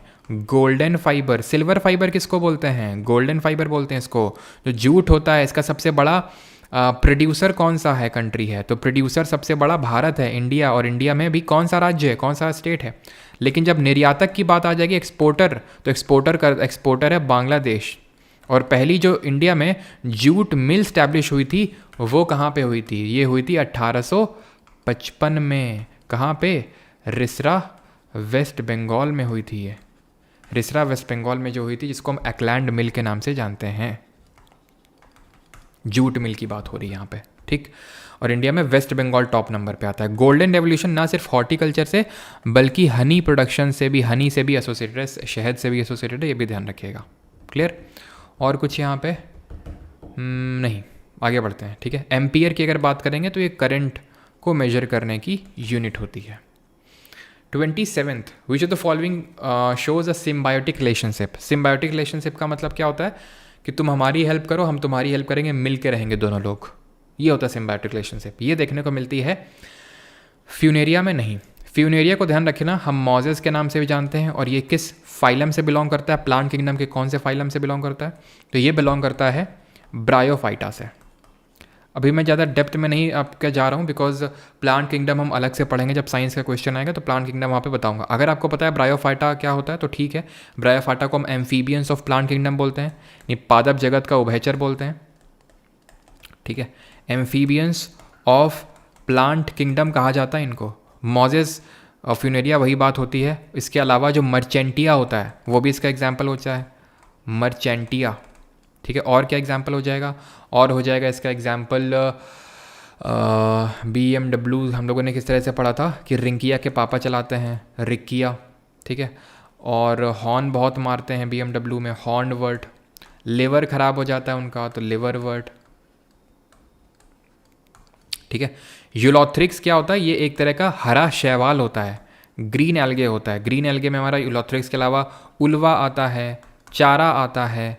ठीक है, ये सब आते हैं आपके ग्रीन एल्गे में। क्लैमीडोमोनास आता है। ठीक है, क्लैमीडोमोनास आता है। ये सब क्या होते हैं? हरे शैवाल होते हैं, ग्रीन एल्गे होते हैं ये सब। मर्सीलिया ये आपका आता है टेरिडोफाइटा। अगर आपको नहीं पता है तो आपको कुछ पल्ले नहीं पड़ेगा, पता है आपको तो आपका रिवीजन हो रहा होगा। बाकी जब प्लांट किंगडम का आएगा तो वहाँ पे हम डिटेल में कवर करेंगे क्या होते हैं टेरिडोफाइटा ये सब। ठीक है, तो टेरिडोफाइटा को हम क्रिप्टोगैम्स के नाम से जानते हैं। इसका एग्जाम्पल मर्सीलिया हो गया। ठीक है, हॉर्न वर्ट हो गया, सॉरी हॉर्स टेल हो गया। हॉर्न वर्ट तो इसका होता है, हॉर्स टेल हो गया। फर्न हो गया, फर्न। ठीक है, ये इसके एग्जाम्पल होते हैं। और मर्सीलिया। ठीक है, लाइचेन होगा इसका सही उत्तर। लाइचेन क्या होता है? लाइचेन जो होता है ना, लाइचेन या फिर लिकेन, जो भी आप इसको प्रोनाउंस करो, ये एल्गे यानी शैवाल और फंगस यानी कि कवक के बीच का एक सिम्बायोटिक रिलेशनशिप होता है। एल्गे और फंगस की स्टडी यानी इनके अध्ययन को क्या बोलते हैं? तो एल्गे क्या करते हैं? खाना प्रोवाइड करते हैं। किसको? फंगस को। और फंगस क्या इनको प्रोवाइड करते हैं? कवक। ये इनको जो वाटर और मिनरल हैं वो प्रोवाइड करते हैं। ठीक है, तो एल्गे को बोलते हैं हम स्टडी को फाइकोलॉजी। ठीक है, फाइकोलॉजी बोलते हैं। और फंगस की स्टडी को क्या बोलते हैं? माइकोलॉजी बोलते हैं। ठीक है, माइकोलॉजी। जो आपका लिटमस पेपर होता है, लिटमस पेपर ब्लू और रेड लिटमस आप पढ़ते हो, वो इसी से बनता है, लिटमस पेपर। और इसका पहला जो लाइकेन पार्क है वो उत्तराखंड में बनाया गया था। अगला सवाल है, who among the following was the youngest president of India? निम्नलिखित में से कौन भारत के सबसे कम उम्र के राष्ट्रपति थे? श्री नीलम संजीव रेड्डी, राजेंद्र प्रसाद, राधाकृष्णन या फिर जाकिर हुसैन? यंगेस्ट प्रेसिडेंट पूछ रहा है। आंसर होगा नीलम संजीव रेड्डी। ये 64 साल की उम्र में बने थे। Was the youngest, not the youngest now, because अभी अगर यंगेस्ट पूछ लेगा तो उत्तर द्रौपदी मुर्मू हो जाएगा। ये क्वेश्चन जब NTPC में पूछा गया था तो द्रौपदी मुर्मू जी बनी नहीं थी, लेकिन अभी द्रौपदी मुर्मू जी हैं। ये चीज़ आपने ध्यान रखनी है। ये कितने साल की मतलब कितनी उम्र में बनी प्रेसिडेंट? ये भी 64 में ही बनी, लेकिन कुछ महीने कम हैं नीलम संजीव रेड्डी जी से। और ये आज़ाद भारत की पहली राष्ट्रपति हैं। फर्स्ट, क्या बोल रहा हूँ मैं, आज़ाद भारत में जन्म हुआ है जिनका, ऐसी पहली राष्ट्रपति हैं। फर्स्ट प्रेसिडेंट ऑफ इंडिया, मैं लिख देता हूँ, first president of India to be born in independent India, यानी 1947 के बाद जिनका जन्म हुआ है इन इंडिपेंडेंट इंडिया। समझ में आती बात? और बाकी पहली फर्स्ट ट्राइबल प्रेसिडेंट हैं देश की, पहली जनजातीय राष्ट्रपति हैं। सेकंड विमेन प्रेसिडेंट है, पहली कौन थी? सेकंड विमेन प्रेसिडेंट है, पहली कौन थी ये बताना है। अच्छा, लॉन्गेस्ट सर्विंग प्रेसिडेंट कौन रहे हमारे देश के? लॉन्गेस्ट सर्विंग प्रेसिडेंट, सबसे लंबे समय अवधि तक ये रहे हमारे पहले कौन थे? डॉक्टर राजेंद्र प्रसाद जी। कब से कब तक? तो 1950 से लेकर 1950 से लेकर 62 तक। दूसरे कौन थे? सर्वपल्ली राधाकृष्णन। और सर्वपल्ली राधाकृष्णन पहले उपराष्ट्रपति थे और वो सबसे लॉन्गेस्ट सर्विंग वाइस प्रेसिडेंट थे। ठीक है, दूसरे जो थे राष्ट्रपति देश के, वही पहले उपराष्ट्रपति थे, सर्वपल्ली राधाकृष्णन। और जो तीसरे राष्ट्रपति थे वो दूसरे उपराष्ट्रपति थे। समझ रहे हो? ये दूसरे राष्ट्रपति और पहले उपराष्ट्रपति, ये तीसरे राष्ट्रपति और दूसरे उपराष्ट्रपति। तो जाकिर हुसैन पहले मुस्लिम प्रेसिडेंट भी बन गए थे। ठीक है, इनकी डेथ हो गई थी ऑफिस में रहते हुए, तो इनकी जगह वो हम बाद में पढ़ेंगे, वीवी गिरी आए थे। वीवी गिरी वाइस प्रेसिडेंट थे उस समय, तो वो प्रेसिडेंट का चुनाव लड़ने चले गए। तो उस समय के जो CJI थे, मुख्य न्यायाधीश थे, चीफ जस्टिस ऑफ इंडिया, वो बन गए थे क्या प्रेसिडेंट। कौन थे उस समय? तो सर्वपल्ली राधाकृष्णन, ये जो थे दूसरे राष्ट्रपति और पहले उपराष्ट्रपति थे और लॉन्गेस्ट सर्विंग वाइस प्रेसिडेंट थे। ठीक है, तो फखरुद्दीन क्या लिख रहे हैं ये फखरुद्दीन अली अहमद? इन हॉर्नेस क्या लिख रहे हो? HJ कनिया भाई, हमने पहले CGI का नाम नहीं पूछा यार। जस्टिस हिदायतुल्ला, M हिदायतुल्ला, ठीक है, मैंने पहले CGI का नाम थोड़ी ना पूछा है। In which of the following continents is the Gobi desert located? निम्नलिखित में से कौन सा महाद्वीप में गोबी रेगिस्तान मतलब गोबी रेगिस्तान कहाँ स्थित है? तो ये वर्ल्ड का क्या बोलेंगे, वर्ल्ड का कुछ भी नहीं है, ठीक है। तो वर्ल्ड का लार्जेस्ट डेजर्ट कौन सा है? ये गोबी डेजर्ट है, जो आप देख सकते हैं चाइना और मंगोलिया के बॉर्डर पे है। तो ऑप्शन नंबर क्या हो जाएगा? B, Asia. अब मैं आपसे क्वेश्चन पूछ रहा हूँ कि वर्ल्ड का लार्जेस्ट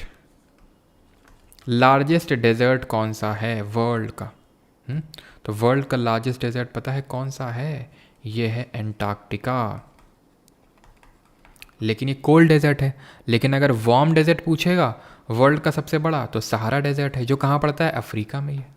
एंटार्क्टिका तो अपने आप में एक कॉन्टिनेंट है और इसको हम वाइट कॉन्टिनेंट के नाम से जानते हैं। इंडिया में अगर हम डेजर्ट की बात करें तो ये अरावली पर्वत श्रृंखलाएं इसके वेस्टर्न या फिर नॉर्थ वेस्टर्न साइड में, अरावली के नॉर्थ वेस्टर्न साइड में ये पड़ता है आपका desert.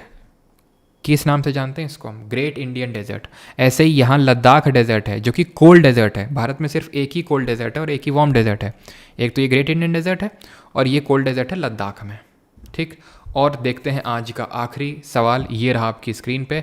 Who said freedom is my birth right and I shall have it? स्वतंत्रता मेरा जन्मसिद्ध अधिकार है और इसको मैं प्राप्त करके ही रहूँगा। ये किसने बोला था? सुभाष चंद्र बोस जी ने? नहीं। इन्होंने क्या बोला था? इन्होंने बोला था तुम मुझे खून दो, मैं तुम्हें आज़ादी दूंगा। Give me blood and I shell give you freedom, ठीक है। Dot dot dot dot dot. इन्होंने बोला था जय हिंद का नारा दिया था इन्होंने। इन्होंने बोला था दिल्ली चलो, ठीक है। इन्होंने क्या बोला था? दिल्ली चलो। बाल गंगाधर तिलक जी ने बोला था freedom is my birth right and I shall have it. Tilak ji की अगर बात करें तो इनको लोकमान्य का टाइटल मिला हुआ था। इनको फादर ऑफ इंडियन अनरेस्ट यानी भारतीय अशांति के जनक के रूप में जाना जाता था। किसने बोला था इनको फादर ऑफ इंडियन अनरेस्ट यानी भारतीय अशांति का जनक? किसने बोला था इनको? तो ये वैलेंटाइन चिरोल करके एक आदमी था, उसने बोला था ये।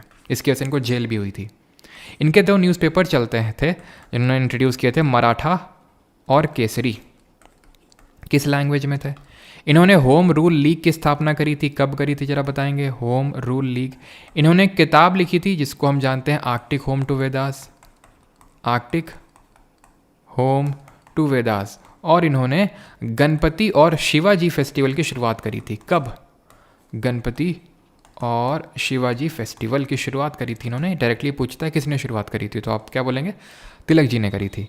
मराठा जो है ये इंग्लिश लैंग्वेज में था और केसरी मराठी लैंग्वेज में था, ठीक है। होम रूल लीग 1916 में शुरू हुई थी। ध्यान रखिएगा ये एक एनी बेसेंट ने भी शुरू करी थी, लेकिन वो अलग थी।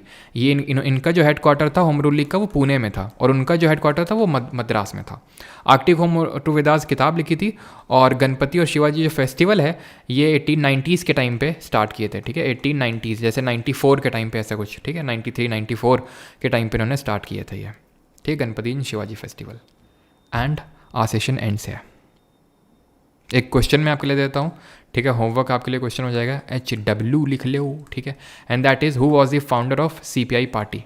ये अभी नहीं लिखना है आपको, जब ये रिकॉर्डेड में सेशन चला जाएगा तब आपको लिखना है ये, ठीक है। तो अब हम लोगों का जो सेशन होगा कैसा रहा ये आप कमेंट में बताएंगे, फीडबैक अपना देंगे।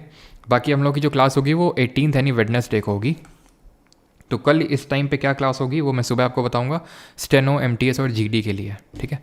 तो वेडनेसडे को हमारी क्लास होगी और क्लास शुरू करने से पहले हम कुछ मैं आपके लिए वन लाइनर्स लेके आऊँगा, रिवीजन करेंगे। तो इस वजह से प्लीज़ आप रिवीजन करके आइएगा अच्छे से इस लेक्चर का।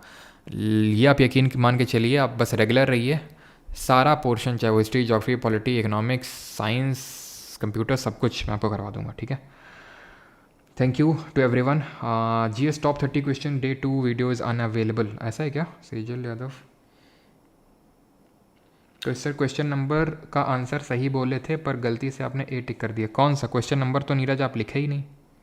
कौन सा क्वेश्चन नंबर? 100 रुपये भेजे Dipendu Sahu. Sir EVS batch GK 2.2 का नोट्स प्लीज़, काफ़ी बड़ा लेक्चर है। Please never reveal your face, it should be privilege to those who selected. अच्छा तो दीपेंदु जी, ठीक है, एडवाइस तो कंसिडर कर ली हमने आपकी, लेकिन नोट्स सर देखना पड़ेगा। PPT मैंने शेयर की थी ना, PPT की PDF। नोट्स का देखते हैं अगर जुगाड़ हो पाएगा। अगर कोई बनाएगा ना नोट्स इसके, तो अगर नोट्स बनाएगा तो ये एक नंबर है, मैं शेयर कर रहा हूँ उसको, तो प्लीज़ इस पर सेंड कर देना। और अभी थोड़ी देर में एक पैरालंपिक की वीडियो अपलोड होने वाली है, उसको भी देख लेना। 3 मिनट में पूरा पैरालंपिक के बारे में सब कुछ बता दिया है। सुबह अपलोड होना था लेकिन यार बन नहीं पाई थी क्योंकि काफ़ी एडिटिंग उसमें रिक्वायर्ड होती है ना, इसलिए। एक सेकंड रुकना, एक सेकंड एक सेकंड एक सेकंड एक सेकंड एक सेकंड एक सेकंड एक सेकंड एक सेकंड, एक नंबर दे रहा हूँ मैं, ठीक है, टीम का नंबर है। तो ये नंबर क्या हो गया, ये ठीक है 9, इस पे नोट्स भेज देना अगर जो बनाएगा कोई तो 92357। और अगर नोट्स अच्छे लगे और आप कॉन्टिन्यूसली बना पाएंगे तो आपको मॉनेटरी कुछ बेनिफिट्स भी मिलेंगे, ठीक है, आपको पैसा भी दिया जाएगा इसके लिए, ठीक है, चिंता ना करिएगा। 923579 और 380, ये मेरा नंबर नहीं, ध्यान रखिएगा, आप में से काफ़ी लोगों को पता होगा टीम का नंबर है। इसमें डाउट्स वगैरह मत भेजना कि सर ये चीज़ क्या होगा, इस क्वेश्चन का आंसर क्या होगा, ठीक है। तो इस नंबर पर आप नोट्स भेज सकते हैं जो लोग बनाए हैं या फिर बनाएंगे, ठीक है। Thank you for joining this session, मिलते हैं वेंसडे को। आपके क्लास करते हैं तो लगता है 2 आवर चले गए, 1.5 घंटे की क्लास थी, ठीक है। अब जितना टाइम आपको लगे, क्योंकि हम ऑल्टरनेट कर रहे हैं तो वीक में 3 ही क्लास करेंगे, और इतना तो आप कर ही सकते हैं, इतना तो आपको करना ही पड़ेगा क्योंकि सबसे ज़्यादा वेटेज है, ठीक है। नहीं तुम्हारे घर का लैंप उठा ले जाएंगे हम, ध्यान रखना, ठीक है, क्योंकि सबसे ज़्यादा वेटेज है। तो भाई चलो एसएससी में तो मान सकते हैं, लेकिन यहाँ पे तो सबसे ज़्यादा वेटेज है, तो आपको टाइम तो देना बनता ही बनता है भाई, ठीक है। तो इतना आपको टाइम देना। ये पीपीटी की पीडीएफ तो आपको सभी को मिल जाएगी, पर हमारे एसएससी का जो टेलीग्राम चैनल है, लिंक डिस्क्रिप्शन में, वहाँ पे। अच्छा क्वेश्चन नंबर 9 है, अच्छा क्वेश्चन नंबर 9 को मैंने आई थिंक मैंने बताया सही होगा, लेकिन गलती से गलत टिक कर दिया होगा। हाँ अच्छा, यूनिफॉर्म रिसोर्स लोकेटर की ऑप्शन नंबर बी में है, सॉरी, ठीक है, uniform resource locator option number B, I think इन्हें गलती से यूनिवर्सल टिक कर दिया, सॉरी, ठीक है। चलिए भाई, थैंक यू सभी को, मिलते हैं वेंसडे को, थैंक यू, ठीक है। टेलीग्राम ज्वाइन कर